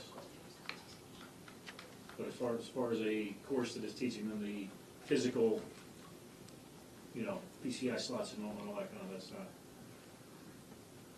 what we have. Is there a club that might be interested in trying to help do Yeah, that? our LU kids are doing stuff like that now. And we have a lot of, that's the thing, you don't want them all. Like, we have, This is a great charitable although project. these are being donated, we still have plenty to tinker with and play with. Is there- District this size, you're gonna These are kind pieces. of get some stuff that needs to be thrown out every so often. So I think it's fairly common, so. There's Absolutely, about it's common. 340 computers. right, they can't load current programs. That's where I was coming from. They're You know. probably just so dated that you can't make them Right. current. No, there's programs that we can download onto these computers and effectively turn them into Chromebooks, which just allows kids to surf the internet. They're not gonna be downloading things because, it'll be in the cloud, but, I just, there's kids in the district who don't have, the ability to get computers. Their parents don't have the ability to pay. And this might be a way, if we can salvage 20 or 30 and let some parents have them, that might be a good thing. Will? And I move to extend executive session till 9:45. I'll second it. Okay, all in favor? Aye. Aye, okay. Any opposed? Okay. Should we table 10 until we can get a little bit of a further explanation and see what, maybe Learning Unlimited can use it if there's something? They're not going to be able to use all of these. We don't have any place to store everything. Well, we've got some classrooms down at Hillcrest that are, that we could put in, that's, I just, I know. I just hate to see us, lose out on something. I mean, there's value to that. They're taking it because they know there's value to it, so, Mr. Bailey. I want the record noted. First of all, I would like to know, we get to the agenda at a board meeting, which is an important time, productive time. We got serious business to conduct. Yet, these questions come up.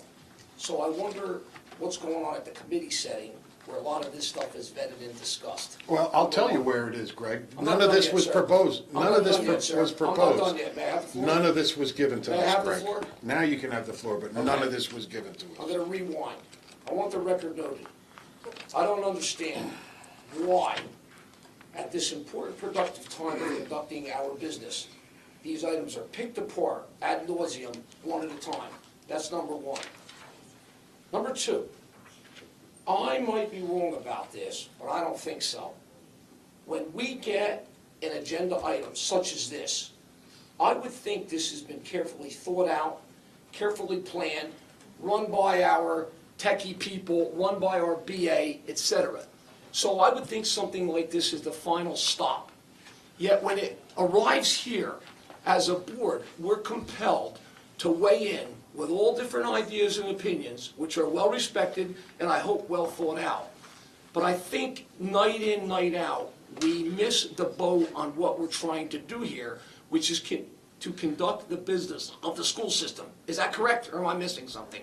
In other words, when this item gets here, haven't these questions been asked if these things are obsolete, if they're relevant, if they can be put back together? Mr. Foody's correct in that it was not on a previous committee agenda. He's absolutely correct. So, But when our technicians have this surplus equipment, yes. they take whatever they can from it in order to reuse it in other machines that we're still using. And then what's left needs to be disposed of because we don't have room to store it. And there's no useful life left to it. So as a quick follow-up, not to belabor the point, when an item like number 10 comes to us, you can say, and even you know that unequivocally, every option has been explored, and this is the last stop. I mean, we all understand the obsolescence of laptops and desktops and, the stuff that... In the past, what we've done is we've put it on a surplus sale and we've gotten no response. And it actually takes man-hours to catalog all the stuff and to track it all for the surplus sales. So you're taking the time of the employees and you're taking them away from other more important tasks in order to do something like this. If there was any way that we can use it, they would use it. Yes. Debbie? All right. I'm sorry, I'm going to belabor on this for just a quick second, though. Upcycle LLC, that's a company, correct? I believe it's a recycling company. All right. Mr. El Tayyib? The reason why I ask this is one of my children works at New Beginnings, and they have a program with the young adults there, and one of their skills is to work with dismantling computers, okay, and selling them for scrap, and doing that. But it has the kids working in teams and doing, learning skills. Down in Fairfield? And that's in Fairfield, hence why I kind of thought 1 + 2 = 3, which obviously didn't work for this instance. So I don't know, I don't know if not necessarily tonight with this item, but maybe down the road we can consider, not necessarily 7,300 computers, but something along the lines, donating it to that school. Well, I feel a lot better for it going to an educational purpose. So do I. To be honest with you, because I was just recently at the Fairfield New Beginnings location, they are actually through a larger organization, a site. Are we sure that this upcycle is not actually at their location? That's what I'm. Mr. I'm Elteby, trying to- do you know? I don't know. I don't know if they're at that location. Oh, you're asking Okay. him, I thought you were- But Upcycle is a 503c charity that scraps the computers, scraps non-usable computers and does the work of slapping together multiple computers to try to get one functional computer together. Then they either donate those computers to educational institutions that need them, or they use the money from the scrapping to be donated towards such organizations. You could look them up, I guess they have more. Is it possible to negotiate with them and say, listen, if you put it together, and there's some useful computers here, keep all the scrap, and you will donate them to the students? Well, I mean, I don't dictate what they do with their charity themselves, but I guess, I mean, I could float that. I don't necessarily know how. It'd be nice to make the inquiry anyway. Yeah, I don't mind floating the question, but again, they kind of have their own, I'm sure they have their own process cycle to go through, whatever that may be. There's a certain amount of, you can buy a new Chromebook or computer for $250 to $300. When you junk a whole bunch of pieces together, it has some value, but not much. It's more than zero. Somebody who doesn't have one has a fair amount of money. Absolutely. We do have potential we are working towards accommodating the population of our students in the district that don't have access to technology at home. We're in the process of doing that, B-Bars? We're researching options with our one-to-one initiative. Okay. So what do we want to do with it? I guess at this point, I think B-Bars gave me a pretty decent explanation as to what they're doing, and sounds like, Debbie, they might be. That's fine. So, This is good. If it's a 503C and they're doing it and helping, okay. We're gonna generate some new obsolescent computers over time. Yep, We just yep, keep yep. generating them, we buy new ones, so, there's something to take into consideration. Can our kids help us out here, can our techs, et cetera, it's a point well taken. Okay. I have number 7. Go ahead. I made some inquiries, and Barbara gave me some information, and mainly because we probably had a day off yesterday in between, and we didn't quite get all the information done. I asked her another 5 questions, which I haven't got the answers, because it was only this afternoon that I was able to respond to the answer I got today. Now, on this, the transportation depot's fuel oil release and gasoline release was discovered in 1998. As far as I can tell, the board may have spent $500,000 on this up to date, Probably. just monitoring it. But in 2012, we had an estimate somewhere around $200,000 to clean it up. So what are we doing? I think To at this clean it point, up? we have to stop monitoring and actually get it cleaned up. But you're not at that point yet. Do we have Because, groundwater contamination? yes, you do. Okay. But you're not at the point where it can get cleaned up because you still have to put a report together that is going to be accepted by the NJDEP for the actual remediation. You don't want to remove all that soil. And there are other options available to us, and what they've discovered with the last probe is that the size of the plume is actually smaller than they had originally anticipated. The problem has been that they've had to delineate the size of the contamination. And so they had to put monitoring wells on all of the exterior areas in order to see whether it had whether the groundwater was moving past the site of the original spill. So it's a process. And believe me, I'm as anxious as you are to come to some kind of conclusion with this. And one of the concerns that I've had when we went through the 2 years of well monitoring, well, you've been doing this and you keep, do we have to continue to do it? And the NJDEP requires certain steps, and we have to go along with the steps. Our environmental attorney has been reviewing everything and has been very critical at times of some of the proposed services. And he has asked questions, and he has been able to narrow things down. And I think he is totally on board with this next phase that's in front of you tonight, because he knows that we're coming to a point where we have to have a plan that is going to be approved by the NJDEP. You don't want the NJDEP to come in and possibly take over the site because they don't feel that you've been moving ahead as you should be. And that, while it might not happen, It might have been cheaper. I don't, well, no, because then whatever they determine needs to be done, you have to fund.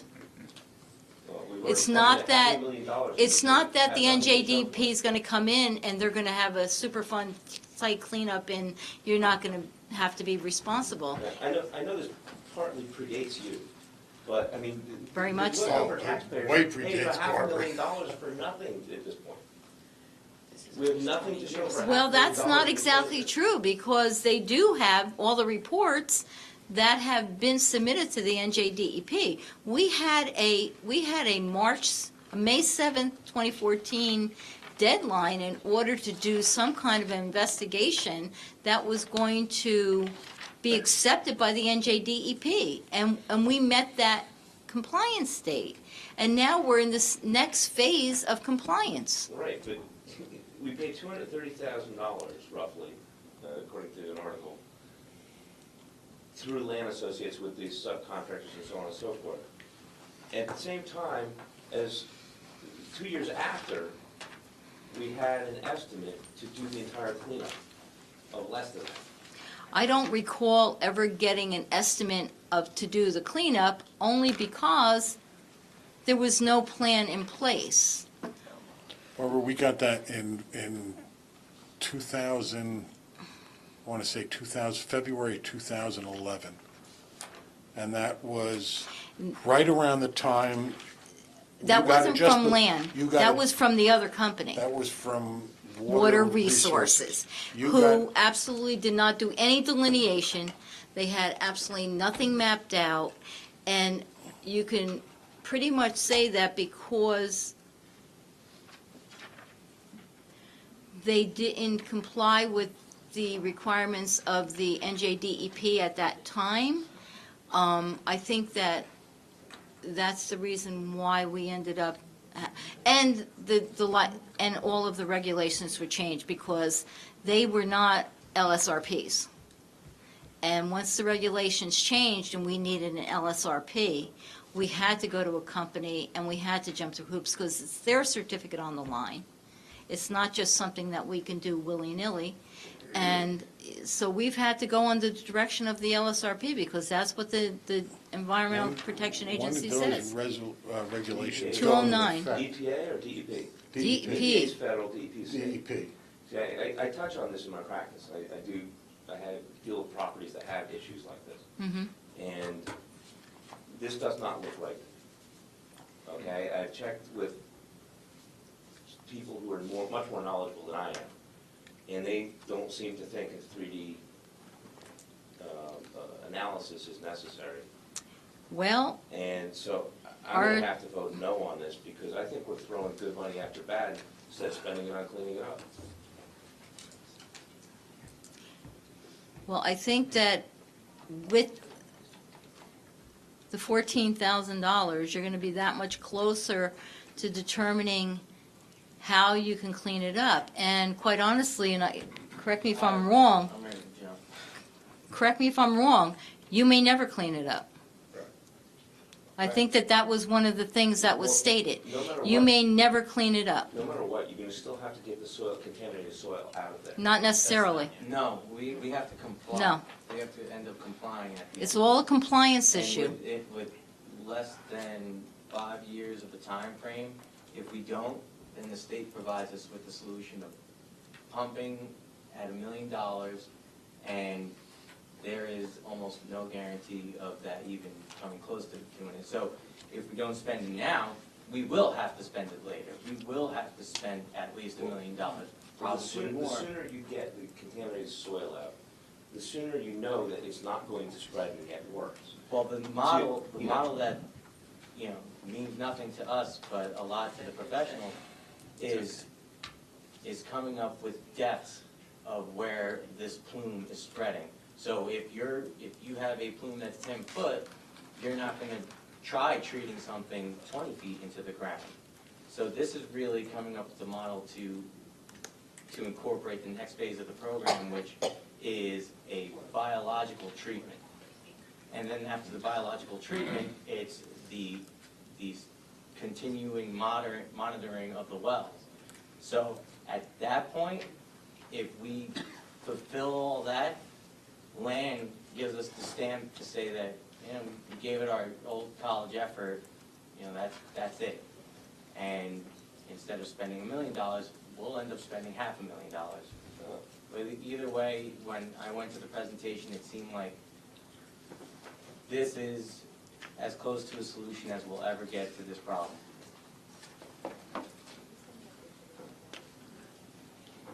Can I call the question? It's 9:45. Yep, yes, you can. So we're gonna, We're voting on 1 to 4, tabled 5 to 1 to after 4 exec, and, 6 Yep. to 10. table number 6 until next meeting, yep, and Oh. 7 to 10. yes. So 1 to 4 and 7 to 10. Right. Mrs. Dwyer, Yes. Mr. Seidowitz, Yes. Mr. Huber, No to 7, yes to the rest. Mr. Drew, Yes. Mr. Bailey, Yes. Ms. O'Brien, Yes. Mrs. Fritz, Staying on 7 and yes to the rest. Sorry, yes. Mr. Foodie. I'm gonna abstain on 7 because I have some more questions yet.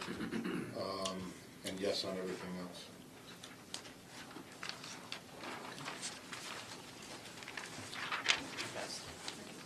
Okay, Steve, number I'd like to 11. move item 11. Second. Any discussion? Roll call, please, Barbara. Mr. Seidowitz. Yes. Mrs. Fritz. Yes. Mrs. Dwyer. Yes. Ms. O'Brien. Yes. Mr. Huber. Yes as to payroll and utilities, abstain as to the rest. Yes. Mr. Drew. Yes. Mr. Foodie. Yes on payroll, no to the rest. What was that? I said yes on payroll, no to the rest.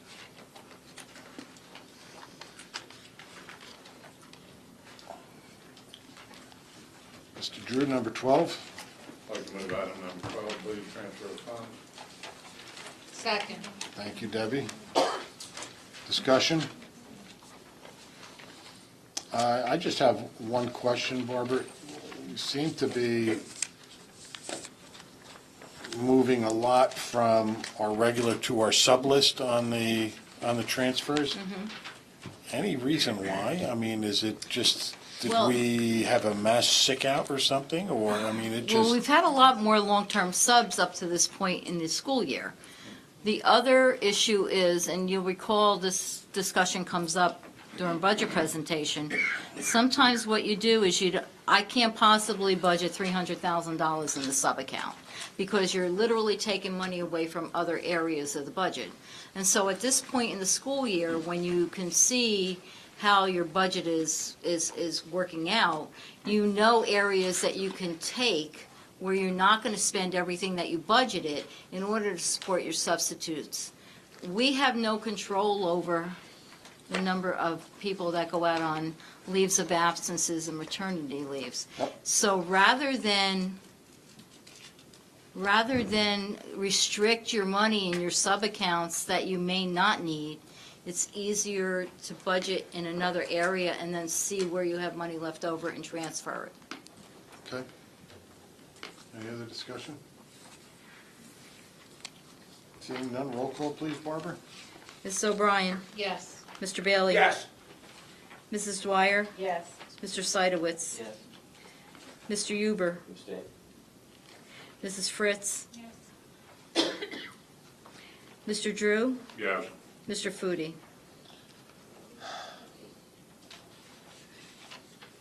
I'm going to abstain as well. I'd like to move items 13 and 14, please. Second. Thank you, Debbie and Steve. Any discussion?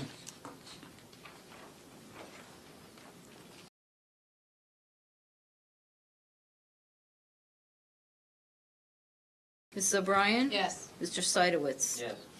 Mr. Huber? Yes. Mr. Bailey? Yes. Mr. Foodie? Yes. Policy, Glenn? I move items 1 to 9. Second. Any discussion? I'll just point out that your student recognition policies on the second reading, Steve.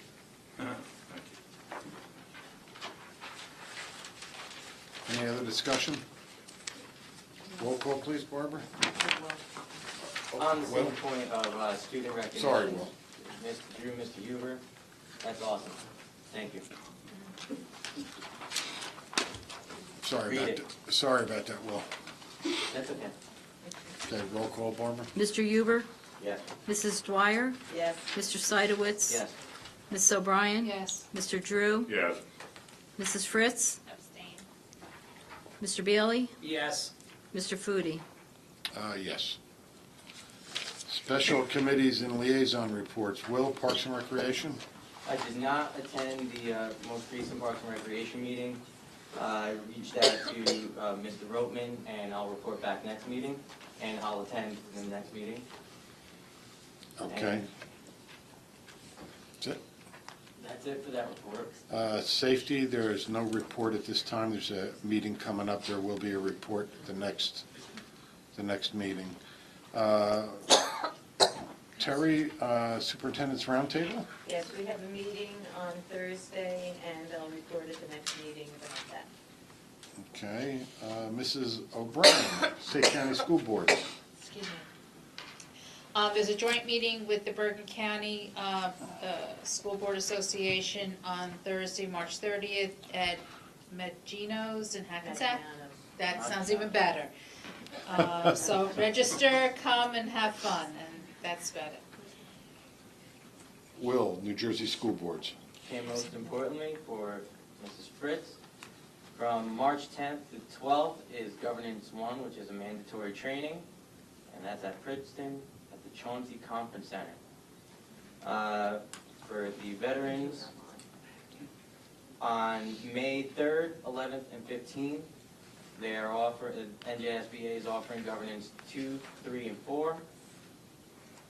On February 28th is a school law conference at the Renaissance Woodbridge Hotel.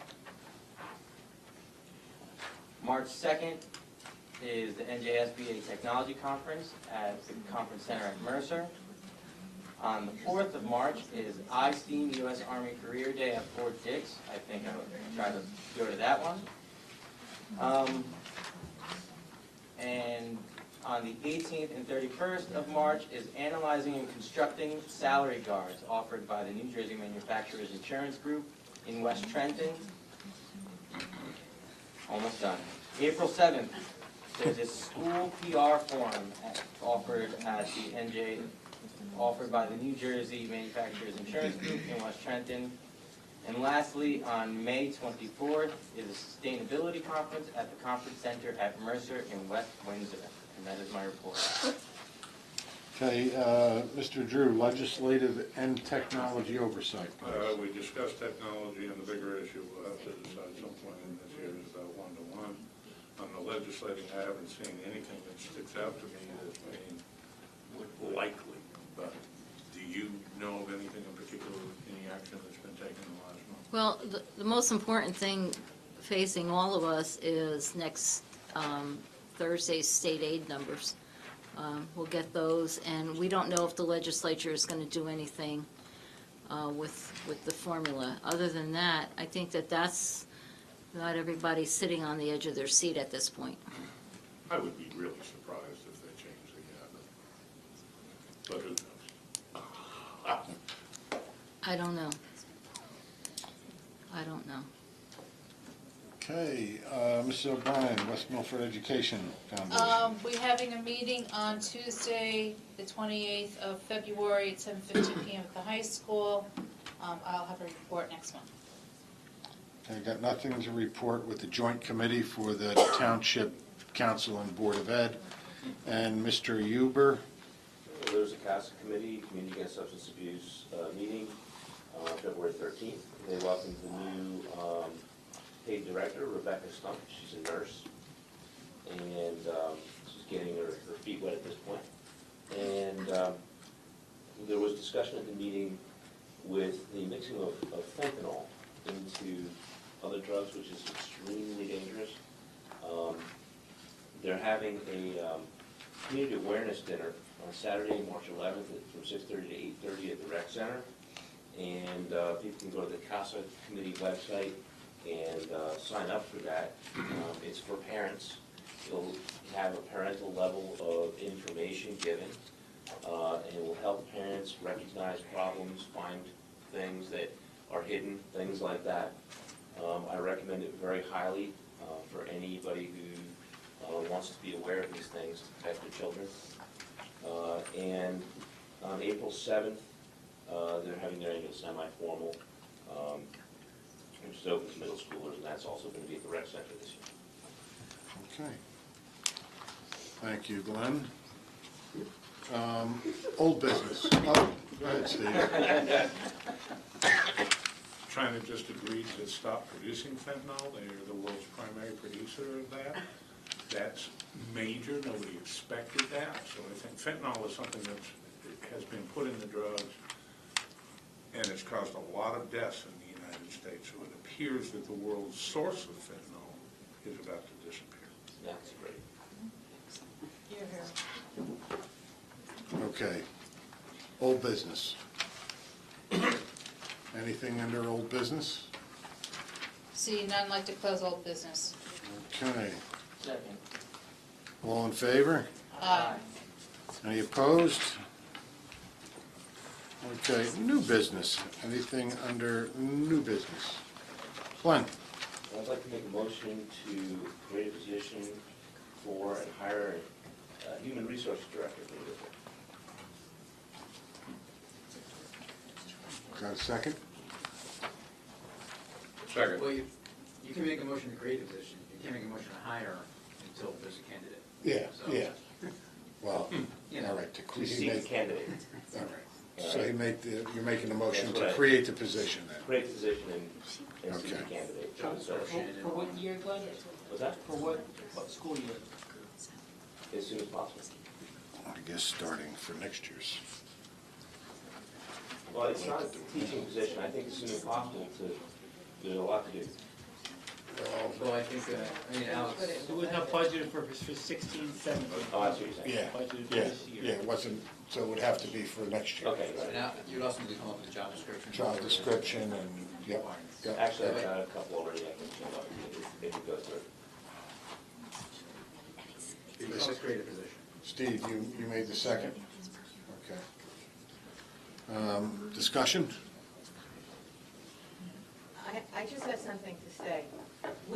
We are looking at a budget that has an awful lot of increases that I feel, are maybe not necessary. And I would rather talk about those first before we go and add another salary. I don't believe that we need a human resource person. I believe that we have a superintendent, we have supervisors, we have a director of education. I think we have enough, I really think we have enough positions in place. To add another position, I think is absolutely wrong, but that's my opinion. Glenn? Oh, go ahead, Will. Well, we could agree to the position, I mean, we're not hiring yet, so, I mean, at this point, it's just discussion. Right, Well, you I can always, discussed. you can always create a position to fill it. No one will be there if it ever is filled. We've recently had issues where it's been proven through third-party report that we have management issues. And an HR person will provide support for supervisors, administrators, any kind of management personnel in providing professional assistance in hiring, vetting candidates, helping with, issues of difficult employees or subordinates. They help with training. The list goes on and on and on. And I think that for the largest employer in West Milford, it seems odd that we don't already have one. Most of the large districts in the area have them, have HR staff.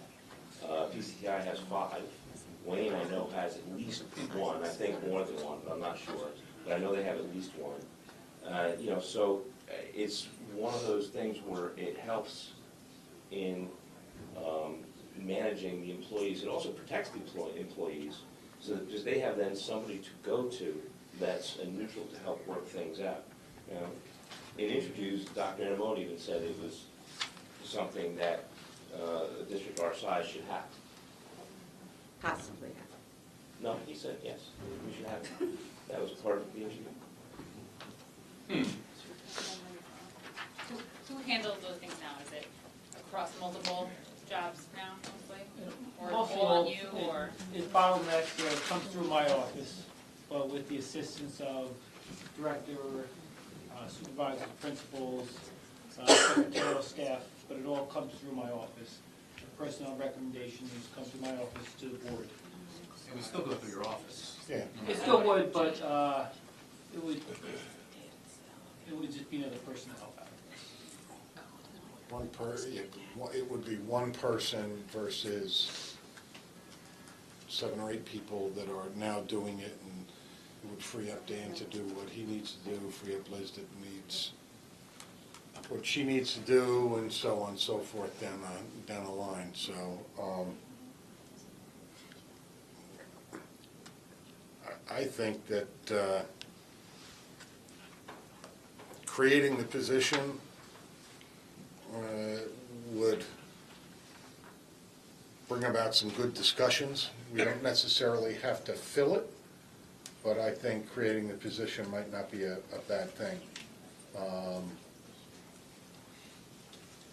So that's me. I think I'm gonna support it. But that's me. So well. The motion is out there. Is there any more discussion? Steve, go ahead. Just briefly, there's some things that, you don't have the time to follow up on. Individual people don't have the time to follow up on. If there's any kind of action plan for an employee, then somebody ought to be looking at, does it meet the requirements of the law or not, and so it hasn't been followed up on. We have policies that are out there, for example, nepotism, that nobody's really asking. I'm sorry. We have policies, for example, in nepotism, that nobody's really asking those questions and making sure that we're complying with them, so on and so forth. I know, in fact, I think we all know, that the quality of West Milford Township Public Schools is dependent on the quality of the people we've got. And so, it behooves us to make sure we understand what the positions are, that we hire the best people for those positions. Hold up. Guys, can we listen here? If you want a conversation somewhere else, but we're trying to conduct a meeting here. I'm talking to you, Greg. I'm absolutely talking to you. So can we please be quiet while they give the courtesy to another board member to let them speak and give their opinion? We gave it to you when you wanted to speak. Let's please give it to Mr. Drew. What's that? You interrupted. No, I know, to make a point. Go ahead, Steve. So at the end of the day, I think frankly, if it helps us to hire better people, if we were to even get a 1 or 2% improvement in our staff, it'd be more than worth it. So I think everybody by now understands that I really watch every penny. But this is an area where I think we can improve, we can make sure we get training classes, et cetera, et cetera, et cetera. So having somebody who's got responsibility to follow up on those things instead of expecting each one of our managers to do that will do a more thorough job and ultimately wind up with better personnel. That's why I support it. Any other discussion? Mr. Bailey? I'll be voting no, and I'll tell you why. The model in education is you have area supervisors, building principals, building vice principals, directors of education. By the time it gets to the part where we're approving a motion at a Board of Education meeting for any kind of a new hire, instructional person, bus driver, anything in this district, it's been thoroughly vetted, and that's the job of our superintendent. And what I'm hearing here is that we want to bring on an additional level of management to oversee other levels of management. That's a waste of taxpayer dollars, and if we need to streamline as much as possible to get as much bang as we can for a tax buck, not to add on to it. So I'll be voting no. Go ahead, Glenn. Just to give Mr. Bailey another perspective, a human resources person is specifically trained in things that academic administrators are not. They're specifically trained to deal with people in a different level, to vet things, for interviewing, things that are not intensely included in the academic world, whereas more so in the business world. And this is becoming a trend of a lot of other schools, and I have to believe that they wouldn't be doing it if it wasn't a good idea and working for them. Okay. Greg? Glenn, thank you for updating me on what a human resources director is, one. Two, I disagree with your assessment that this is like the new wave in education, okay?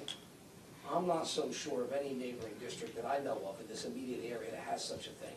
And I stick by my earlier statements. I'm not saying it's not a bad idea. I'm just saying in this model, in the education business, I don't think this would be the norm.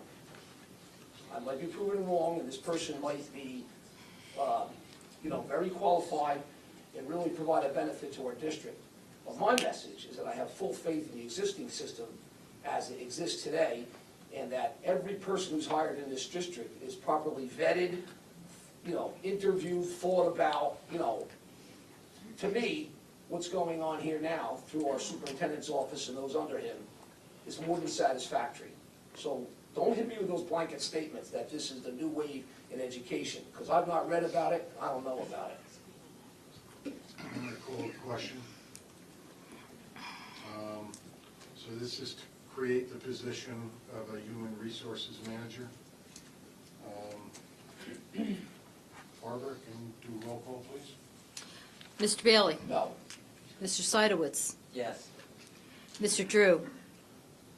Yes. Mrs. Dwyer? No. Mr. Foodie? Yes. Mr. Huber? Yes. Ms. O'Brien? I am going to abstain for the following reasons. Number one, I personally don't like getting hit with something new like this without the opportunity to really talk to other people outside the Board of Education and get their professional opinion. I'm not saying I like the idea or I dislike the idea, I just don't know. So since I don't know, I'm not going to go yes or no.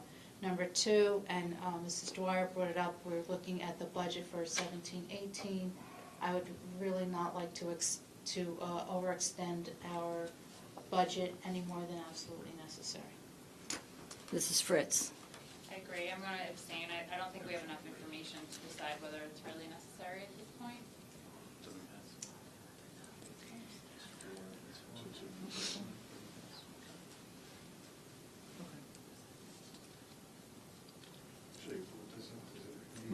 Motion doesn't pass.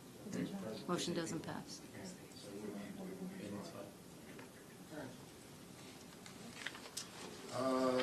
Anything else under new business? Glenn? It's come to my attention that the turf field has crumb rubber and it may be a health hazard to the students using it. I'd like to make a motion to approve funding to have it tested and confirm whether or not it's safe for the students to be playing on that field. I'll second that one. Well, why don't we just say, get proposals to see what that would be, because we don't, to say approve funding, there's no way to really know. All right, approve funding not to exceed $10,000.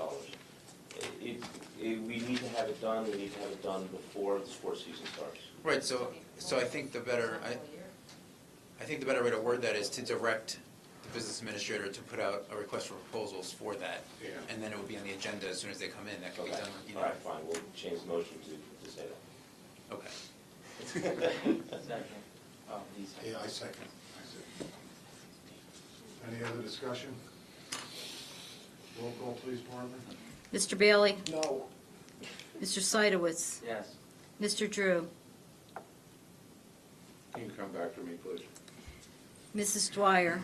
Yes. Mr. Foodie? Yes. Mr. Huber? Yes. Ms. O'Brien?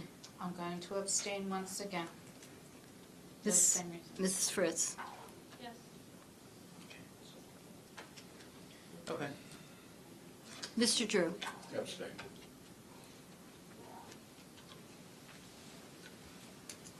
It did. It did pass. It did pass. I have 5 yeses. Mrs. Fritz, did you say yes? Oh, I thought you said abstain. Okay. So you can.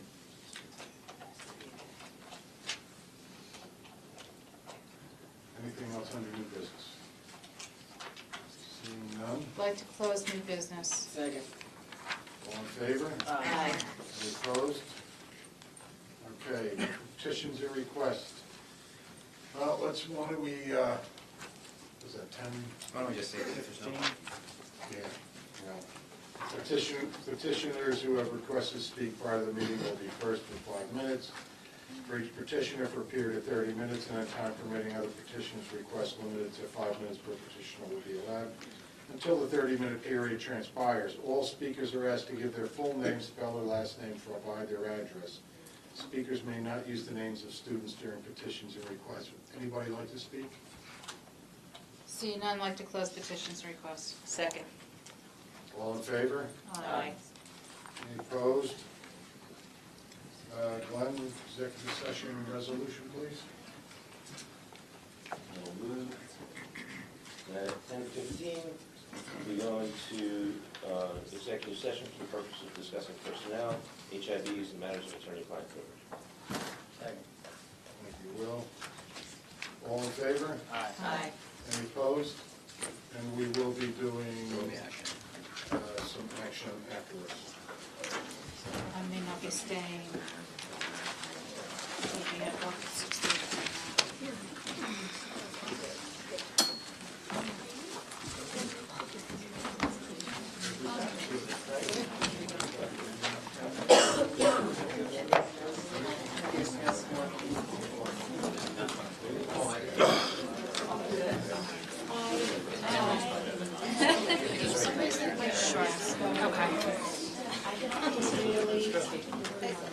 I think I'm kidding. I'm bringing my Keurig next time.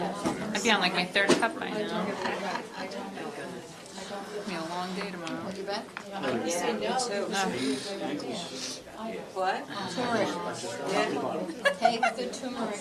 I'm telling you, turmeric. It's an orange herb that's unbelievable. You get it in You town. don't even taste it.